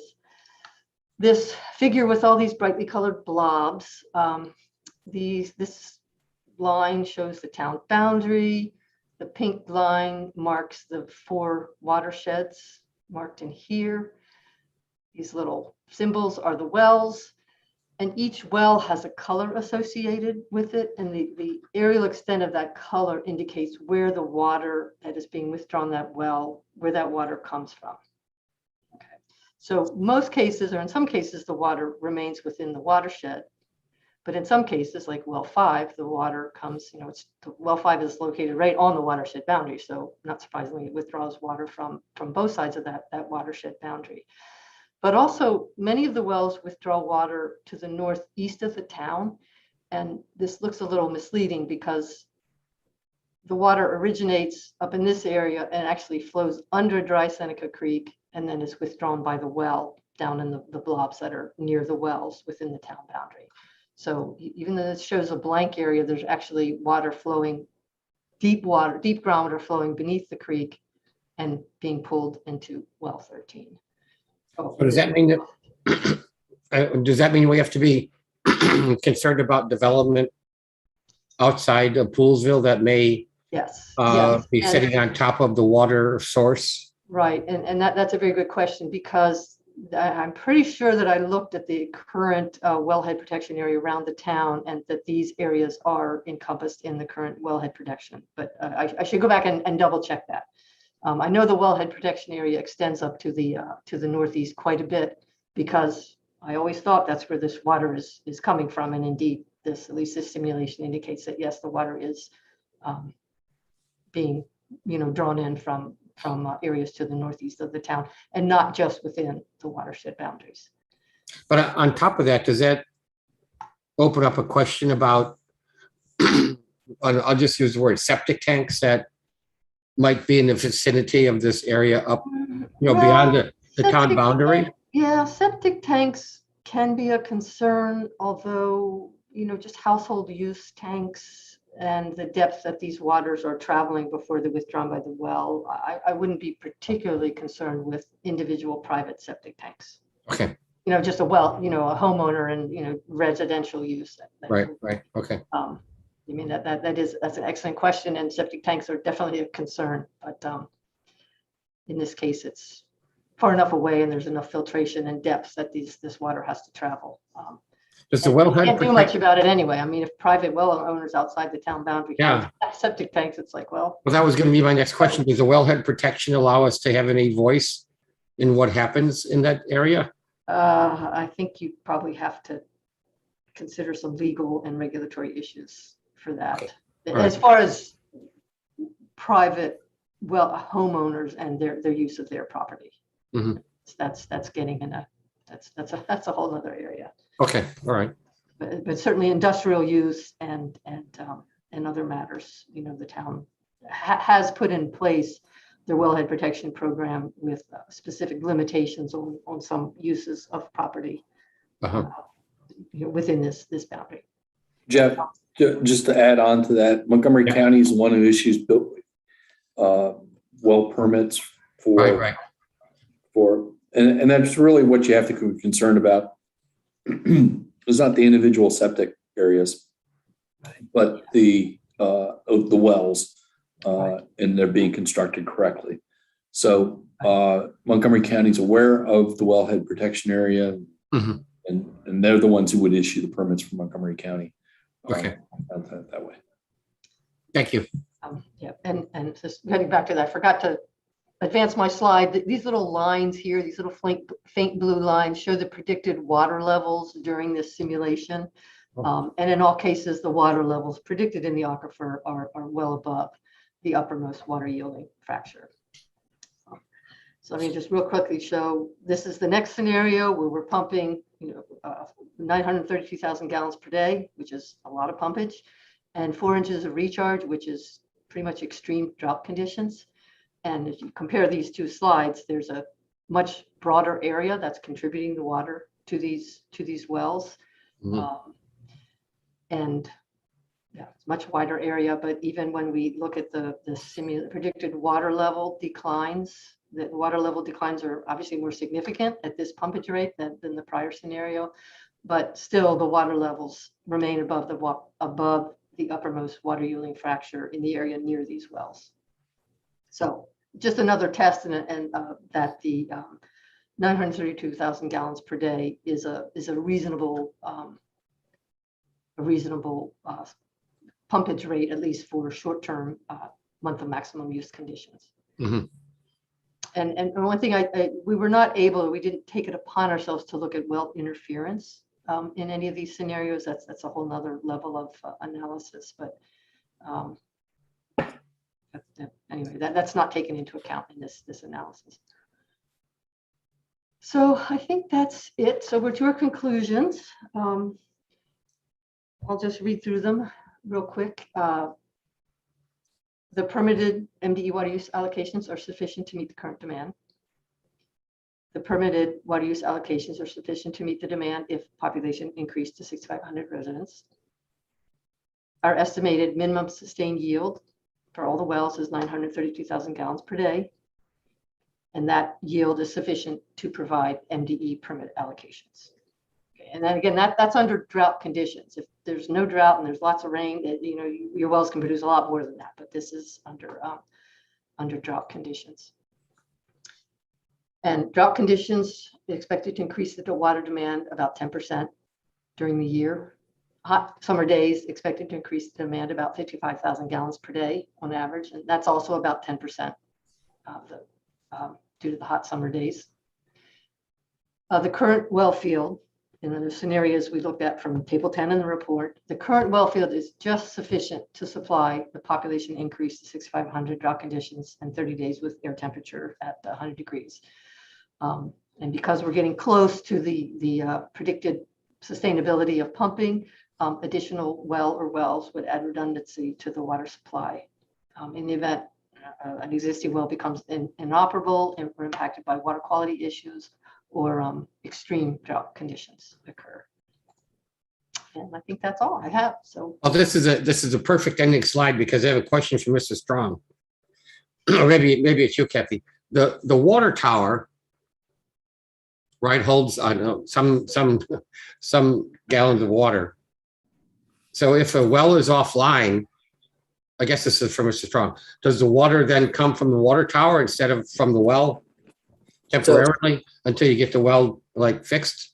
So what happens is our system is the wells tie into the main lines, and then the main lines all run throughout the town, and the water pressure system is controlled by that water tower. So we actually have two water towers, We have one in the center of town, which everybody sees that one very easily. The other one is back in Tama 2. And if let's assume when the wells aren't running, you have water pressure. And the reason you have water pressure is the tank is full of water. If both tanks were to fail, that would be a bit of a problem because the water pressure would fall away. That's why we have two tanks. One serves the other. In fact, interesting you had brought that up. Back several years ago, we had a major failure on that 500,000 gallon water tank, and all 500,000 gallons of water ran out of that tank. And we had to close some valves, and the 1 million gallon tank served. And during that period, we had to run the wells for a longer than normal period than what the 15 to 18 hours to fill up that 1 million gallon tank. And that tower was out of service for a while.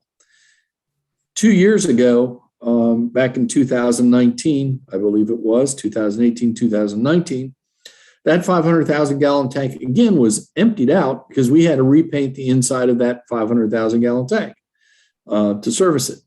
You noticed no difference in pressure because we were servicing the pressure off of the 1 million gallon tank out in Tama 2. So the way the system works is if the wells aren't running, the tanks serve the pressure. When it is running, when the wells are running, we have to overcome the pressure of the tank. So we have to pump up to the highest level that the tank would be filled. And that's the pressure that those pumps for the wells pump the water into the system. I hope that kind of explains it. And the wells continuously fill the tanks, I think was. That's correct. Yeah. So And the once we objective get, is to leave the tanks, full so that it's full. yeah. tank, So not it's draining not, it cycles up and down a little bit because there's a high level and a low level. So once the tank is full, it sends a signal to all the other wells, stop running. We don't want any more water. Otherwise, the water will be spilling out the top of the spillway. There's a relief valve at the top of the tank. And we don't want to go ahead and just pump water willy-nilly out of the tank. Kathy, I have a question. Yes. So to use Jeff's oversimplification analysis of a glass of water, how far does our glass of water go, like outside of the town limits? In other words, how far is that like compartment where we're drawing our water from? How expansive is it? Do you know? Well, I think it would be shown, at least in our simulation for the this groundwater flow model, which is it's a simulation. It's probably not 100% precise, but we did some calibration, and I think it's a fair representation of the. So based on what you were saying, like we probably don't really need to worry about other people drawing on too much of our water. It sounds like it's all pretty much within our wellhead protection area. Yes. Now there are probably, let's see here, this brownish line is the town boundary. Mm-hmm. There are possibly some private well users up in this area. I'd have to look at a map. A really good picture for Martin's question. I'm sorry, I don't want to answer the question for you. Is on figure 3 in the paperwork that Kathy sent to everybody, because then that's very clear. It has the various Horsepen, Russell, whatnot. Then it has the outline of Poolesville, so you can see how far these extend beyond Poolesville, which I think is important. What Martin was mentioning is we do have to kind of think about all that stuff. Yeah. Right. The other question I have is, prior to my family moving to Poolesville, I understand there was a drought here, and like we had to ration water a little bit. Mm-hmm.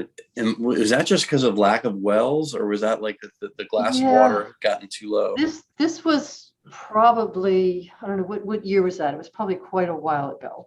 Because I know there were drought there were water restrictions, I think in like 97, 98, and maybe also in 2002. 2002, that time period there was several years of drought, like 3 years of drought in a row. It was less than 40 inches of rain for like 3 years in a row. And I think there were water restrictions in 2002. But additional wells have been added to the town supply since then. And I think the town is in a much better shape now to avoid having those water restrictions in place. And I don't have the data on the historic water restrictions other than this 2002 Sure. and 1998. So it was a while ago. So Martin, just to put on the couple wells that came back online during that period, we added the Stony Springs well house and we added the Brightwell well house to the system. So we brought in a few more wells. Now we have well 11 is up and operational, and wells 4 was offline for years. That and 14 that'll be coming online hopefully this spring. So, but I guess my question boils down to like, in the worst drought conditions that we've experienced in the last 20 or 30 years, like our pool of water essentially was enough. It's just we didn't have the wells to get it out of the ground. That's correct. Okay. My understanding. Yeah, Okay. yeah, that is correct.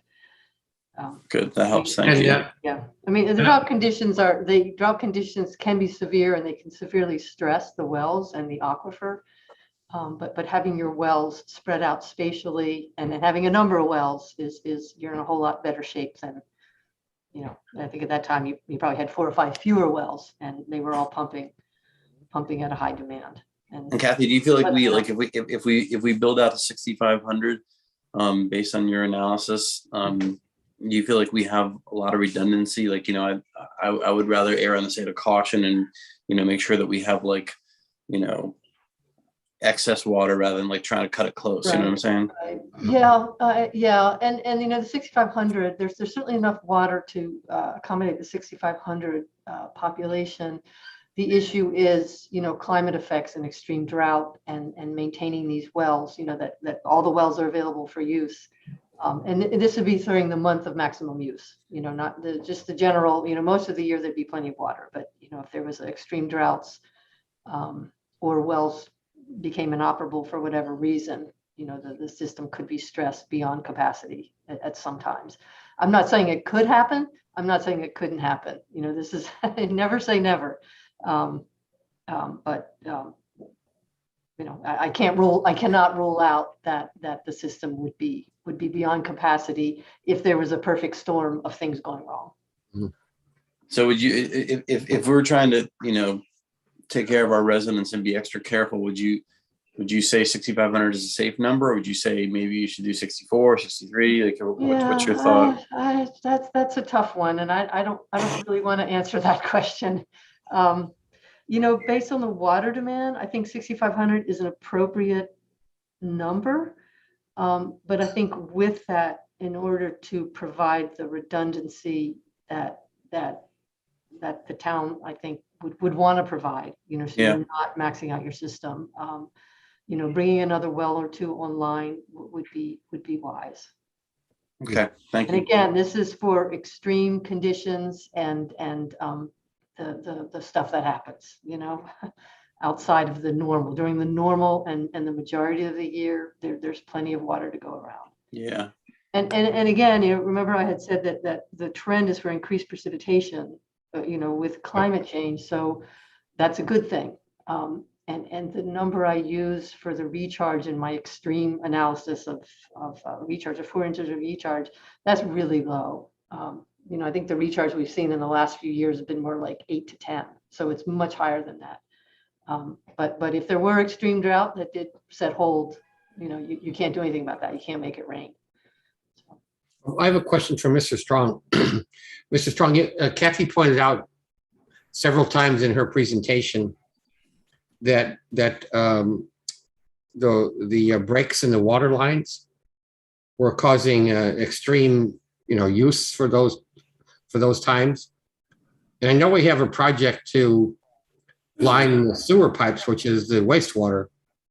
But do we have a project to reinforce the clean water so that they don't break and we're flushing water down the street? Sure. So we talked about this in the second tranche of money that the American Rescue Fund is scheduled to do. Right. We talked about replacing the water line that runs along Wooten Avenue from in the Westerly subdivision, Wesman subdivision, and also a section of line that is it's in the townhouse section that we keep on putting. We call them they're Band-Aids. We keep on putting Band-Aids on this water line. So we were talking about using that monies to do that, but that would be in the second tranche of money. Okay. What is it? At least it's planned, right? It's not going to happen next week, but it's planned. It's in the schedule to be done. It hasn't been designed yet, but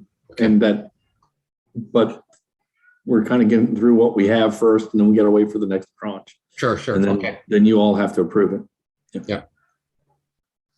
And you're going to have water line breaks occasionally. It just goes when a lot of the infrastructure was done within the town. They laid the water lines on bedrock. They didn't put gravel underneath of them. Oh. So whenever anything changes and the people don't realize it, or they wouldn't, with temperature changes, you get contractions and movements, and then other things happen. Like we think that probably the water tower failure, when we haven't had that line break that serves that water tower, that was probably caused by if you remember, we had an earthquake. It's probably a minor earthquake, but probably that shifted something and that caused the problem. Yeah. Okay. Well, Kathy, I want to compliment you on your presentation because it made a lot of technical information very understandable, and that makes a huge difference. Thank you very much. And this must have taken you really weeks and weeks and months to put together. Well, I don't know about months and months, but yeah, we worked for a bit of time to get it done. Yeah, it's highly appreciated, and I think as Martin pointed out, I think that was the original motivation to figure out, does the town have enough water to support the developments? And it sounds, if I don't want to oversimplify the report by any means, but it sounds like the answer is mostly yes. Yeah, I'd agree with that. Mostly yes. Okay. Yeah. Hey, Kathy, just want to echo the thank you for taking the time to come and join us and to take what's complicated and break it down into layman's terms. So those who are watching and those who are watching the recording can really get just an outside look from an expert of what our true capacity is. So thank you very much. It's been very helpful for me. Yeah, you're welcome. And feel free to ask any questions. I think Tony has my email, so you're more than welcome to shoot off any questions. I'd be happy to. Well, that's likely to happen because I only got to page 6, and then I had to jump ahead to see if I could find the end to the movie. I was fast forwarding. But it's a pretty boring read. I apologize, but it is what it is. So. oh, okay. So anyway, okay. You gotta be an engineer. You really dig this kind of stuff. I'm sorry? I said, you got to be an engineer. We kind of dig this stuff. Well, yeah, sometimes. Sometimes. All right, thank you, Kathy. That was very helpful. Okay. Great report. So Thank you. Yes, thank you so much. My glasses. I just stopped presenting and done then? Or, Yeah, stop. Sure. okay. Yep. Okay. I will do that and leave you on your way for the rest of your meeting, or am I supposed to hang around? Nope. You're free to go. Thank you very much. Okay, I can go have my dinner now. Okay. There you go. Enjoy it. All right. Thank you all. Thank you. Take care. Bye-bye. All right. Next up is Tony. You have the some of the COVID policies you want to talk about. Kathy, just hit that red button at the Yeah, I'm trying to bottom. find it. There it is. I closed down everything. I couldn't. There you go. There we go. Okay. So the second new business item is the proposed employee vaccination incentive policy. I sent a memo out dated October 26th. I'm just going to run through it real quickly. Obviously, you all had collectively asked me to obtain input from staff and see what some other local governments were doing. We have a limited number of employees, I believe 3, who remain unvaccinated. And there was interest among you to have as many as possible be vaccinated, and that we should review potential incentives for that. What we've come up with here is actually is not an incentive to be vaccinated. It's literally a disincentive to decide to not be vaccinated. So I laid out some of the stipulations of the policy, which would be in effect for about 90 days. Masks would be continued to be required for any unvaccinated town employee in any interior space, including vehicles. And that it's now specifically stated that an employee can be subject to progressive disciplinary action at the discretion of their supervisor for willfully disregarding the policy. And I interpret that as multiple transgressions. Between the date of the adoption of the policy and the end of 2021, calendar 2021, no bonuses or other non-salary payments other than expense reimbursements could be made to a town employee. Poolesville, as most of you know, has a tradition of end of the year bonuses. They're small, I believe somewhere between $1,000 and $2,000. That would be the disincentive that an employee who determines that they still don't want to be vaccinated would be forfeiting the opportunity to receive that end of year bonus. That is not a performance bonus. In my opinion, if I were to ask your permission to give those out, that would be bonuses paid to the team, the 18 members of the team, as a thank you on the part of the town of Poolesville, for a lot of work done throughout the year. I know in the past, potentially they were linked to performance issues, but performance generally done in June, and salary adjustments are made at that time. So whatever they were in the past, this year, my intention would be that it would be not a performance related bonus, but more of a thank you to the employees. Well, number one, I'm glad that that's being delineated, because that was always very hazy.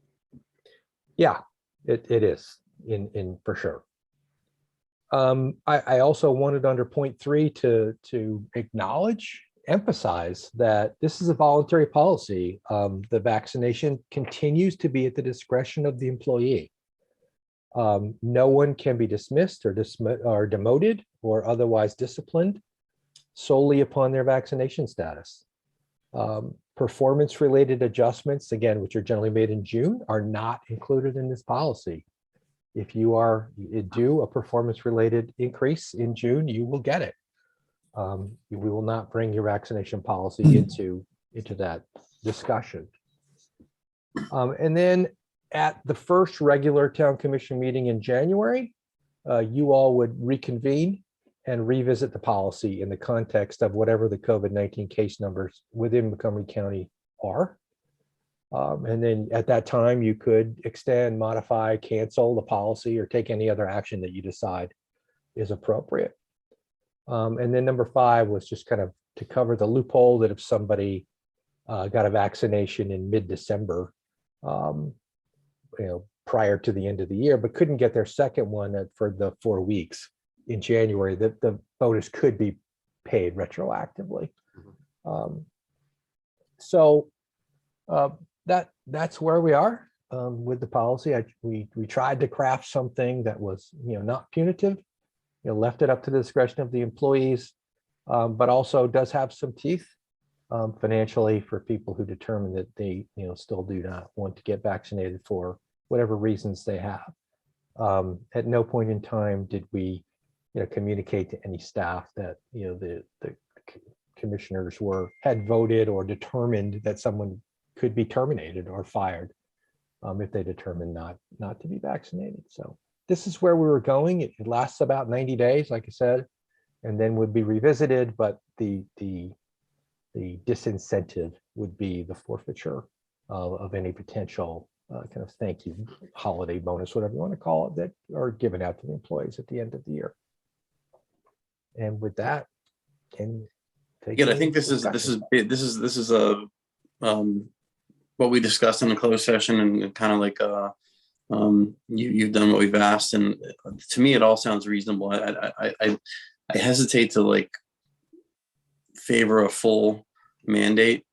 You know, I do like that the disincentive angle that you're doing, and like I do like that you're including mask wearing for unvaccinated individuals all the time, so that hopefully, you know, because like we've discussed, this is a function of you know, town services, and if we have a large, you know, if we have a group of people that are out, you know, it could affect town services, so we don't want that. So thank you for doing that. Tony, can you summarize without explanation again the policy? Just 1, 2, 3, 4. Yeah. I just lost your screen. Hold on. There we go. Mask continued mandatory mask wearing in interior spaces and vehicles, and then a formal, you can be disciplined, progressively disciplined for willful disregard of the policy. Between now and December 31st, no, you would not be eligible for any bonus unless you provided proof of vaccination. Voluntary policy, vaccination still is at the discretion of the employee. It's not mandatory, and no one can be disciplined for not deciding not to be vaccinated. And any performance-related salary adjustment, it would still is not part of this policy and would be given out as usual, generally in June. And then you all revisit the policy in January and decide any amendments that you want to make to it, or you know, perhaps the numbers are so good you decide to just stop doing it. But the bonuses could not be paid retroactively. However, if you're just getting a second dose in January, we will reserve it for you and pay you at the proof of the second vaccination. And Am I correct that we need to vote on this, Tony? That's my preference. Yes. Okay. Does anybody else have any other I discussion? still right. I still have another question. I'm sorry if nobody can hear me. Tony, can hear you fine. we'll be requiring our employees, whether they're vaccinated or not, to be wearing masks in enclosed areas, including when they're riding in. No, that's only unvaccinated town employees. Understand. Okay, good. Thank you. But Jim has a point there, because Montgomery County might go back to mandatory indoor masks. I think they actually They decided already have. yeah, as of Wednesday or something, I forget. Yeah. Okay, but that's They understood then. All right. And then also too, with you said that's only the unvaccinated, correct? That will be required to wear masks in say a vehicle with each other. Yep. Okay, got it. Thank you. And there's All right, also, after that- sorry, ask one more question. There's no, and we initially talked about testing requirements for the unvaccinated. We're not doing that. Nope. Okay, good. Thank you. The testing, we did think a lot about the testing. The problem is it just tells you don't have it that day. Right. Yeah. That's All right, it. would anybody like to make a motion? I would make a motion that we would create a plan based on the outline that Tony just provided for our vaccinated and non-vaccinated employees. I'll second it. But I just want to add a question. Jay, did you have any input or feedback or anything? No, I mean, we've talked about this at length on a couple of legal sessions, and I think Tony used that to craft the policy, and we know where we are on that. Okay, thank you. Yeah, so I second the motion, Tony or Martin. Before we vote on this, Jim, you said that your motion said that Tony could. Are you making a motion, Jim, that we can adopt this policy? Or are you making, the way you worded it sound like, Tony could like write a policy or whatever, but it sounds like he's already written a policy. Right. My motion is that so that we're not actually creating the policy, we're endorsing and allowing the town manager to create that Good. policy. And Okay, great. All right, and Jeff seconds. So all in favor? Aye. Aye. Aye. Anyone opposed? No. All right. Thank you, Tony. Okay. Yeah, thanks for doing Thank that, you. Tony. I think that's a fair policy. Yeah, I think so too.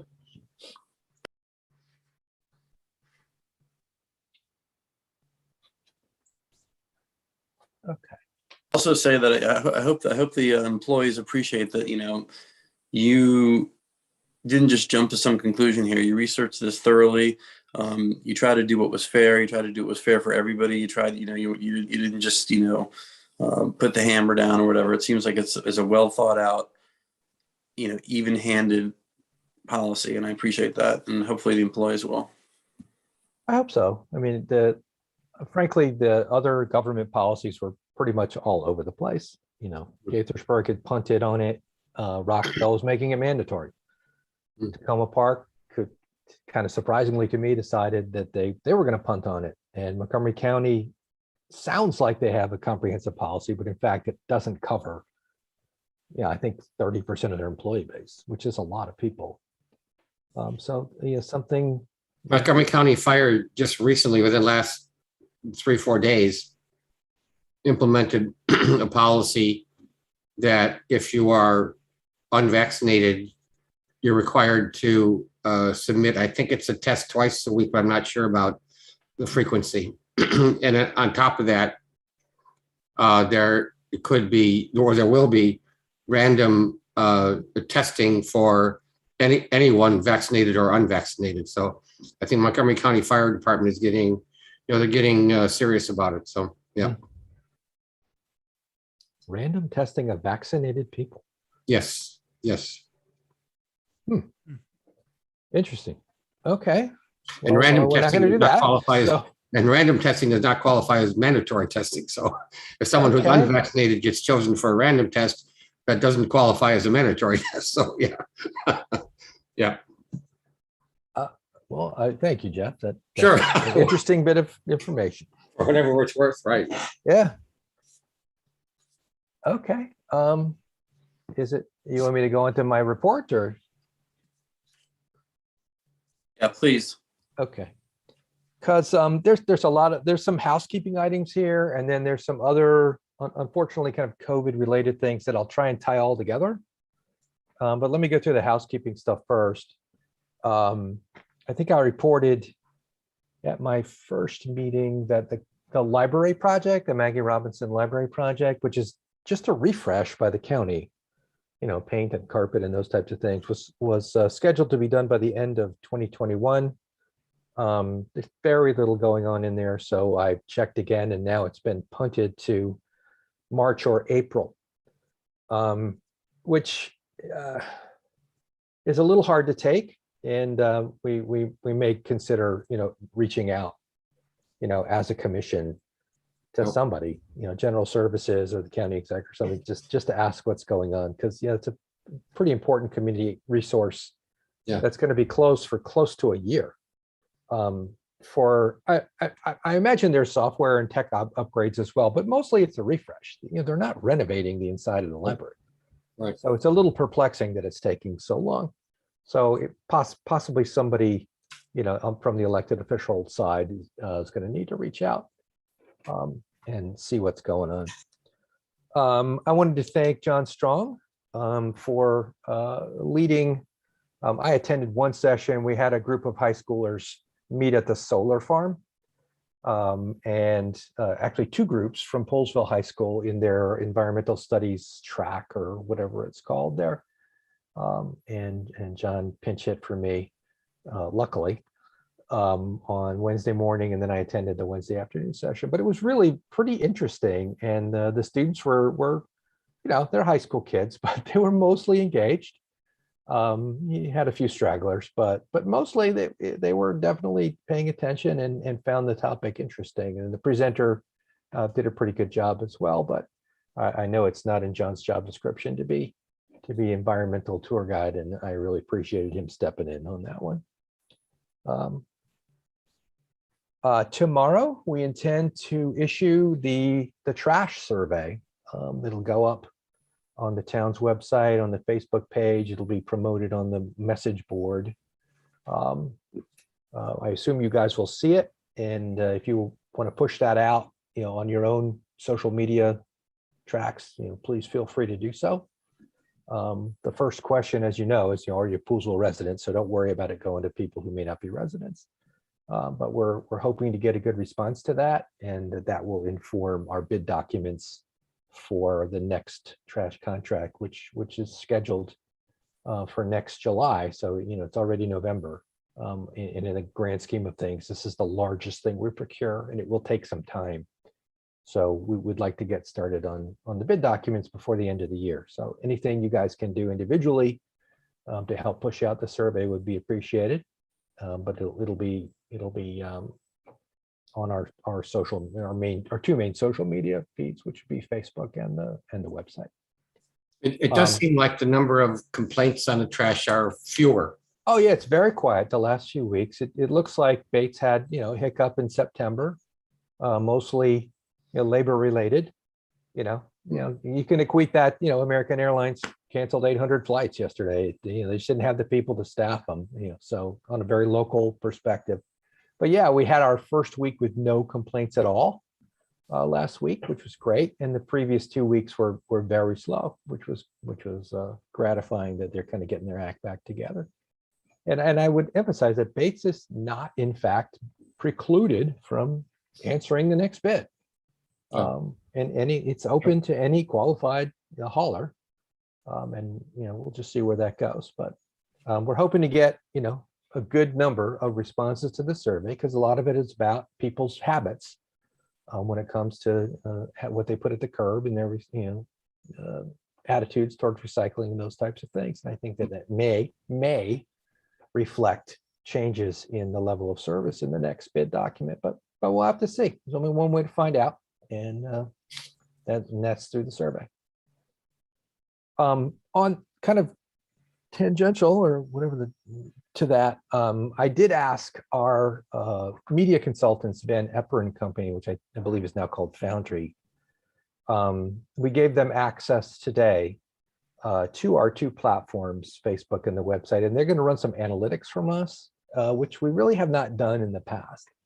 We don't actually have our arms around how many people are accessing the website, distinct different people. So Foundry is going to run some analytics from us, and I think that's going to inform some decisions as well about where we go with upgrading the social media program. Let's see, kind of the last housekeeping item was I like to drop hints about what's going to happen in the coming months, mostly about budget and the deliberations you're going to have on the budget. You did hear Kathy, and I think some of the follow-up questions posed by Jeff talk about the resiliency of the water system. To have breaks and leaks, actually factor into, your development capacity, and, that it's pushing water use in a material fashion is interesting at the very least, and kind of concerning. So I do think, the FY23 budget discussions are going to need to discuss, possible upgrades to the resiliency of the water system. John had mentioned that the second tranche of federal funding is largely going to be aimed at that, but it's a decent sized system, and even that $2 million is not going to get it done. And interestingly, and this is not something people like to hear, from an elected official standpoint, the water bills in Poolesville do not include any maintenance of the system. It's just usage. And that is unusual. So that's something, we might want to talk about when we get to the budget deliberations. early next year. On the kind of the COVID front, a couple of things come to mind. The first was I had intended to discuss whether we wanted to go back to in-person meetings. That was when the county had removed the indoor mask mandate for publicly accessed areas. Obviously, they've reversed themselves only a few days later. So it sounds like we're going to wait a couple meetings, if that's okay with you guys, and then kind of cross that bridge if we don't see a late fall, early winter surge. Unless someone wants to say, let's just finish the year like this, so that it's predictable. But it's something you want to start thinking about, I think.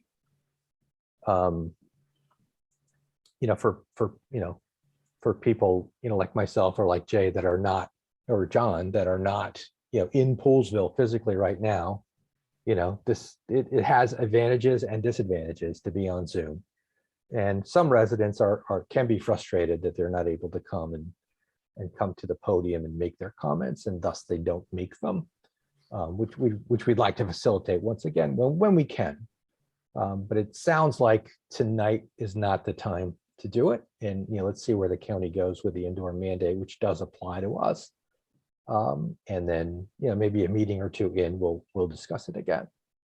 To that point, if Tony, that's I can tell you, I've had a large number of residents tell me that they appreciate the way we're doing this because, now they don't have to be in town hall. They can actually, see the whole meeting while they're like waiting for their kid to fall asleep or whatever.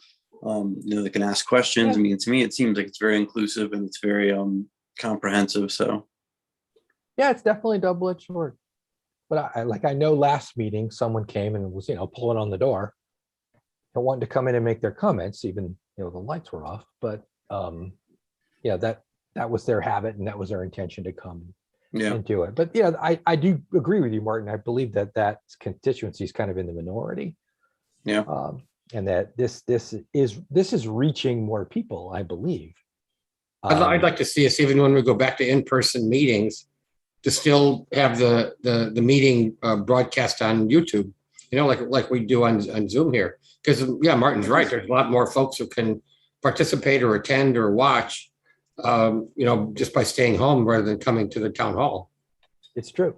And we talked to Wade about this, and this is maybe a discussion for another day, but I expressed my interest in like having this so that somebody could be home while we're in town hall meeting and ask a question, so we have a monitor there and we can see their question. But that's for another day. Yeah, I can tell you as staff, that's a real tough one.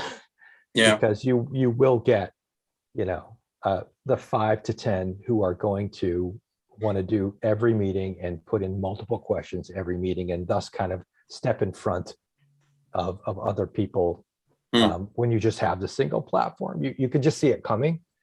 But again, we can talk about it when the coast is a little bit clearer.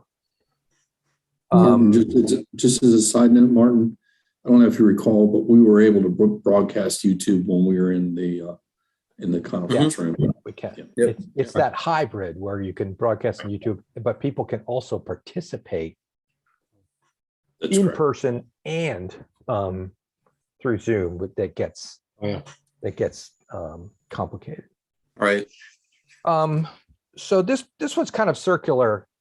When we talked 2 meetings ago about holiday lights, if that's the proper title. I'm going to call it holiday lights. And that, what did we want to do with the holiday lights? And the time has come to decide what it is we want to do. One of the questions I think that was actually also posed by Jeff was, was there a connection between Poolesville Day and the bump in COVID cases in Poolesville? When I've been tracking this, about 2 weeks after Poolesville Day, the town became, the top municipality in Montgomery County, or the bottom, however you want to call it, in cases per thousand, where it has remained to this day. even though we don't have a huge number of cases, it's, you know, we often have, I don't know, 7, 10, something like that. But in cases per thousand, that's really high in Montgomery County. We were number 1 for weeks. And I think we're number 3 or 4 here. So I'm not sure that it's not reasonable to make that connection. And which kind of brings us to holiday lights. We are having some trouble getting commitments from vendors. We actually could not get any food vendors. And, you know, like the Methodist Church Choir has not made a determination whether they wanted to come and sing. I'm going to look to my right because I have some notes on my other laptop. The costs of a lot of things like the train has gone up about 50%. We have a DJ and an ice carver, and we have some costumed, like a gingerbread man that would come and you get your photo taken and those types of things. But it's not looking great. Like it's going to be a big, you know, well done, or well attended, or well populated with entertainment, I suppose, is where I'm really going with this. So the staff was interested in kind of this alternative scenario where we kind of pump up the static displays on the green and kind of let people come and enjoy them at their leisure. I'm always surprised at how many people were coming looking at the scarecrows in the evening when you leave work. Obviously, Wayland Commons is very busy, as Martin can attest. But when the scarecrows were up, lots of people are there, kind of milling around, looking at them, voting. And, you know, is that something? And I can't say I have a strong opinion either way, but I'm just kind of positing this as an option. Whether, you know, we just kind of add more decoration, more color, and more lights, possibly even music.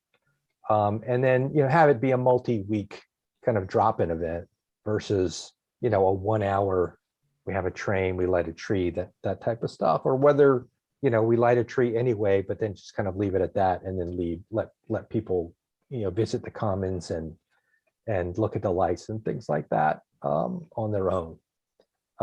I would say that is staff's recommendation in the context of COVID after Poolesville Day, that it's a little scary. We're happy that the Santa would come on the fire truck, and, you know, technically that could still happen, but is it the right thing to happen? We're kind of sensing it's not. An interesting anecdote: Leesburg decided to have a Santa, and they put a snow fence around him, and the kids couldn't get to him, and a lot of the kids started crying. So it really kind of blew up in their faces. Oh, goodness. But yeah, the fire truck, you know, is always very popular. But we are kind of wondering if that's the right thing we ought to be doing at this point. I think you can make the connection that, you know, some people might have gotten COVID from the large event, from the Poolesville Day, and possibly the flea markets. There's no empirical evidence of that, other than we rose from being, you know, down at the bottom of the list of the county municipalities to up to the top, you know, 2 weeks after that event. So from, you know, if I were a statistician or something like that, I would say that certainly suggests that something went on. So staff is thinking of you know, letting it go. But that requires you guys to allow us to do that. In any event, I think we do need to walk away tonight with some decisions, because, you know, we need to start promoting it pretty soon, plus signing some contracts for entertainment and those types of things. So I just kick it off with that and let you guys, you know, bring it home. Boy, that's a tough one. Yeah, I hate to let this one go. I think, you know, people could use it, and it's always a popular event. But, you know, on the other hand, you have staff recommendation, and that's something I'd give a lot of weight to. And then, you know, I don't want anyone to get sick, obviously. So it's the other thing too, though, the comparison of Poolesville Day and the increase in numbers, but I think about there are other factors. You know, it's you're coming off of a summer vacation. People are going back to work, going back to different places, and so it could be where they might travel to. It doesn't mean that they picked it up from someone coming to Poolesville, and so you can always, you can get it anywhere. All right. So Absolutely. and I think that like I say, you look at those who are coming back from vacations, and if I'm correct, the way they do those statistics is based on where you live, not where you contacted the virus. I'd really like to see us have some type of lighting, holiday lighting event. Maybe it doesn't have to be, the full program, but I'd really like to have, have something. I don't know exactly the details, but I could see, I can, Jeff, and then I agree with you and Martin that this is a tough one to just let go. I could see a lighting. I can see the fire truck, and possibly if we can't get a choir, the DJ to play holiday music while this is all going on. Yes, absolutely, right. But maybe let go of the train, and stop trying to get vendors who clearly don't want to come to such a short event. If Duncan or the little coffee shop next door wants to sell coffee or hot chocolate, great. That'd be an opportunity for them. So we could go that way too. I'd be okay with that route, the one you just said, Tony. Yeah, in no way should we cancel this. I'm sorry, guys, but we held a party for 10,000 people, and I'm sure there is due to from COVID. But you're talking about a much smaller celebration. It's all oriented.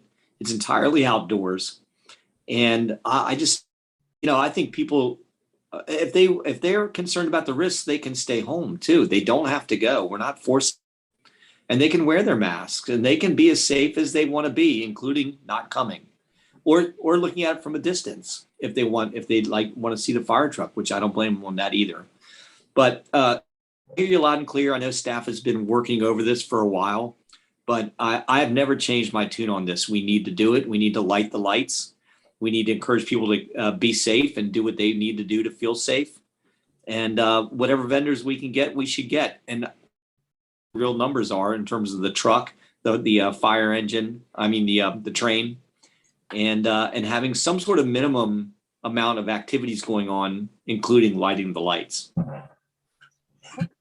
That's fine. Also, I just think about all the other things that people can do outside. We go to the malls, we go to the grocery stores, we go to restaurants, and we eat indoors in the restaurants, so without a mask. So it's encouraging people to be safe. And having, and it's not like it's something that's mandatory for a person to attend. So you could pick and choose. And I hate to take that away from people having the ability to pick and choose what they think is best for their families, but we provide some safe parameters for them. So plus every sport is being played right now too, you guys. Every single sport is being played. Nothing is being held back. And there are mask mandates for fans in the stands, and people do talk about what it takes to be safe. Yeah, I've gone to the football games, baseball games. It's not about me, but I just think about just looking at the events themselves. It's a personal choice, and then you just mask up, be safe if you want to do it, and if you don't do it. Yeah, that's fine. I think at the end of the day, we're just kind of looking to stop, kind of beating our head against the wall, trying to get the train, the gingerbread man, those type of things. If we can get some music, if we get some lights, if we get a fire truck, it sounds like that's okay. Ice carver. Ice carver is a congregated thing. The ice carver would have been the first thing to go if staff had their way, and it's expensive. If you guys are saying we need ice carver, we'll get ice carver, but things that have people standing still. The ice carver and the two costume characters were kind of on the cut list. But again, it's your call. So I'd be happy with train and ice carver. I mean, I hate to say it. I know things are expensive, but we build community here, and part of building community is putting things together that the people, say they so choose, can enjoy. And I hate to see us walk away from those. Now, I get it on the transmission and the close in and the and lack of vendors, but Yeah, you're right. We do have Dunkin' Donuts. They're gonna be open. McDonald's will be open. Potentially the Do a Coffee people will be there. I know that there'll be a chance for people to get stuff to eat and drink and feel safe about it. At least I hope they are. So what, Tony? and the train moves, which helps. Yeah. Specifically, what are you proposing, Tony? Like, after you've heard the feedback from the commissioners, are you okay with, or do you think the staff can put together an event that includes a tree lighting, or all of our lighting, whatever we would light, and the train, potentially the ice carver? Sounds like no vendors, right? So it all have to be external vendors. Yeah, we can't get any, so it doesn't make it Not in operation, right? I can't believe nobody wants to make money and do that. So I get it. Maybe they're not around anymore. It's so short a duration and it's a smaller crowd. Right. Got it. Well, it might be something good for the local restaurants though. Christopher's, Kajani's, you grab you something, grab a sandwich before you go or after. To go Well, they were always a part of the Friday night celebration, that we did that. The businesses were always open too, or hopefully open. Here's an idea, and that is support your local businesses, right? Mhm. Restaurants. It could be a lighting and a restaurant night, and be able to go out and patronize the local restaurants that we do have. Yeah, we can do that. So for Jim's question, So are the 4 commissioners okay with the ice carving? There's some question as to that. Yeah, Yes. I'm okay. You encourage me, just tell people what we're going to do. We're going to spread out a little bit more instead of huddling up. Huddle with your family and everyone else, kind of spread out. Keep your distance. Don't eat any ice that somebody else has already tried to eat. And don't lick the ice carver. Eat the yellow Right, ice. don't lick the eye, right? all right.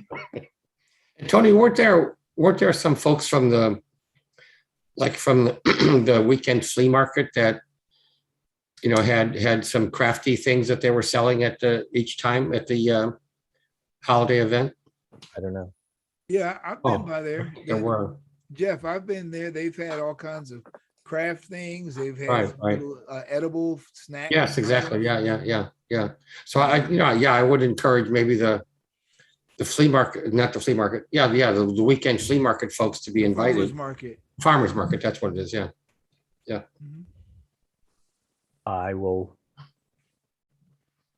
I'll reach out to Kathy. She's All you can gonna do is review ask the her. tape. Yeah. Since I won't be able to talk to her tomorrow. She's going to watch the tape again tonight Okay. and see what we can get. It says that we can get the DJ, we can get to the train. Okay. So that's a start. And so we have music, we have something moving. We Yeah. have a tree lighting. Right. And then we'll get whatever else we can. It doesn't sound like there's any and that there's any emphasis behind scaling it down. So we'll get what we can get. Right. But we needed to know tonight. So we'll just And gotta it move will on. be scaled down, Tony. You're right. And first of all, I really appreciate you coming to us with this. Like, it's not often you'll come with a recommendation to not do something, and then all of us say, "Let's do it." But I Fine think with that, yeah. But I think that not having, if we actually don't have the vendors and the people congregating for the vendors, then that will have some, mitigating circumstances there. Mhm. So we're not walking away completely from the safety aspect of it. Okay. I wonder Okay. too, Tony, if the Ben and Jerry's truck that's over there down the street, if they're able to maybe move up. Oh, that's Brewster's, I think. Yeah. It's not Ben and Jerry's, the Brewster. No, that's right. Yeah. They're very They're popular. always there on Friday. Yeah, they're very popular. Yeah. We'll see what we can do. Yeah. All right. Zach, do you have anything else to talk about, Tony? That's my report. And yeah, that's Are you able to address the sewage backup thing at all? Yeah. There was supposed to be something red Yeah, are we going to do that in administrative session or? Well, I was hoping that Tony could just give a just for public consumption overview. I know people are watching that are in that process and have been affected by it. So if you're not comfortable talking about it, that's fine too. But it's up to you. I mean, the issue is that there was a sewage backup at the Episcopal Church, I think it is, St. Peter's, up Fisher Avenue, and their request for compensation. And the insurance companies are talking now? The insurance companies are talking. Our property and casualty insurer, the local government insurance trust, is talking to the insurer of the church and or the operator of the daycare that Good. Is established in the basement. This is a difficult, I understand, issue for the town. My position, excuse me, from the beginning is that a public utility simply cannot warrant that nothing bad will ever happen. And that if it does, that you'll be compensated by the government. The system is run on, it is not a profit-making enterprise. It is a system that's run to the benefit of the community. And that compensating any individual or business due to a sewer backup is setting you up for a precedent that can't possibly be maintained. Right. Well, that's what hopefully good insurance is for. So It is. And I know that's disappointing. And I believe possibly people believe that the town in the past had compensated some homeowners for property damage due to sewage backups. I believe that actually was our insurer. We do buy some additional insurance as a municipality. It does not cover business losses. It does cover some property damage, but it comes from local government insurance trust. If it did not, if it came from the town, even then, I don't feel like I am compelled to continue making the mistakes of the past. I agree. WSSC does not warrant its system because it's just not possible, to take on that type of financial liability and also run a public utility. If we were on WSSC and the unfortunate occurrence of a sewage backup happened to your home or to your business, WSSC would do nothing because they simply cannot, because they can't warrant that accidents won't happen in a system that's provided specifically for the benefit of the public. It's not like a retailer or something that damaged your home or your vehicle or your health, and is appropriately going to compensate you. And I know that that's hard to take. It's hard to take from a community perspective. We like to feel like we're helping our community businesses and churches. It's hard to take, politically. People are mad at us. The owner of the daycare center was extremely, upfront with me about that on the phone a couple of times. And in fact, I had to log off the call because she would not tell me who was listening, to my comments on the call. So I felt like from a liability standpoint, that it was time to ring off that call. So, it's been difficult, but it's been quiet the last few days, I think, because the insurance companies are working together. Okay. The associated issue that we believe that the failure of the system actually was caused by an auto accident taking out a telephone pole, whether legit or the other insurers will look into whether in fact that person has some culpability for this. I believe that that's kind of a stretch, that you can make a specific connection between that occurrence. But really from a policy perspective, I just have difficulty, acknowledging, some sort of liability for the failure of the system. We are working to get it repaired as soon as we can. It is possible that the the pipes, the sewer pipe going to that building could be upgraded. But that's an upgrade to our system. It is not a compensation to the owner of the building. Right. If we put a one-way valve, and that could cost thousands of dollars. But I could also see where we don't want this particular organization to think it's going to happen again any day now. Which there's not a history like that. But once it happens to you, you're always going to be on guard. If you've ever had a sewage backup into your basement, you know what I'm talking about. You're on your guard. That it could happen again. So possibly an upgrade to the pipes going into that building, with a check valve is something that we could appropriately approach them with at our own expense, so that they don't have to worry so much about it happening again and then having the business be disrupted again. But that's a far cry from compensating someone for business losses. Thank you for that. That's great. And hopefully Jay doesn't think I went too far on that, but Well, I mean, I think that there's really no need for us to go into an admin session because we don't really have any more information. And it's just like I would advise you, we don't want to really be talking about this when the insurance companies are doing their thing that everybody's paying them to do. And I know it's a frustrating process, just like when you have a car accident and it takes a while for it to be figured out.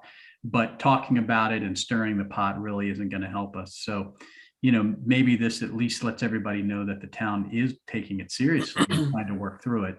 And until we get something back, maybe the best thing is for Tony to tell us when we know something, and then we can have our session to talk about it. And this only thing I would add in there, Tony, is as you hear back, if there are things that are within our control to improve outcomes, then that's something that we should talk about and look at. Things that are outside of our control, things that are outside of our legal responsibility, and things that are outside of our fiscal responsibility, then that's for those other folks who handle that, such as attorneys, such as insurance companies. But going back for a town, if there's some things that we need to do, then we can do those things accordingly. But other than that, I prefer being able to talk open like this versus a closed session, so that everything is transparent and out in the open. thank you. All right. So we just decided we're not going to do an administrative session. Is that right? Yes. That's my Yeah. position on it. Yeah, it works for me. I don't think we need it. All right. So does anybody want to make a motion? Well, one other thing, just real quick. Today out at the Home for the Troops, NBC TV came out, and this is national NBC TV, and they're planning to do a presentation on the 8th of November as part of the news broadcast. Great. So, yeah. Really nice. What time, do you know? I don't know. I was out there when the gas company was installing a line, and a TV crew showed up, and they were out of New York to do what they're doing. What they do. I think I saw something. I think Val posted something also about the next time of coming out and helping. So it's on Facebook. I have to go back and look at it again. Jim, I don't know if you heard anything about it, about the next, because I think there's going to be 2 different events that happens with the family that's moving in. There's one where everyone comes out and helps with some yard work kind of stuff. Then there's another one where they do the turning over of the keys. Mm. So we should keep our ears open for that. Jim, you're muted if you're saying something. Yeah, I'll be putting something out on that. But yes, I heard the same. Thanks for that, John. I heard the same thing on the 8th. So I'm sure that we'll be putting the word out for, all parts of the next month and a half while they get the house ready to go. And from what I understand, our good friend that we're going to be, talking about a solar array for that house too, which is going to be a full donation. And I'll definitely have a big announcement on that on Facebook and other things too. Hey, Jim, something just popped into my mind, and it had to do with an email that Link sent about the Loudoun County and the Right. report regarding the ferry. So Yes. some months back, we were saying, let's all drive over to Leesburg and attend the Loudoun County Supervisor meeting. Is that still going to happen, or any ideas on that? I don't have all the facts on because I think Carrie's taken all that over, and she's the one that has the communications with the all the powers that be on that. So I'm kind of on the periphery on that. They said that, yeah, in fact, I'll send this out to all the commissioners about it. But yes, supposedly the report's coming out on November 16th, and then we're going to be getting some heads up ahead of time on how we can go about advocating for the reopening of the ferry, including supposedly it's all this is going to be done on Zoom, but also to really once the report gets out, we're going to be taking our cue from the folks in Loudoun County on how to approach them. And I would say at a minimum, it's going to be whatever we can do on Zoom. That'll be one thing, but I definitely foresee a full blown muster campaign. Yeah. Involving our residents. So thank you for bringing that up. I appreciate it. Okay, thanks, Jim. Yeah. All right, anybody got a motion? I make a motion, we adjourn. I get his motion. All in favor? Aye. Aye. Aye. Thanks, gentlemen. Thank you. Thanks, Martin. And Tony, we'll be thinking about you tomorrow. Thank Yeah, you. same. You got it. Yes, yeah, thank you. Thank you Hoping very much. everything goes well. Good luck with everything, Tony. Yep. Take care. All right.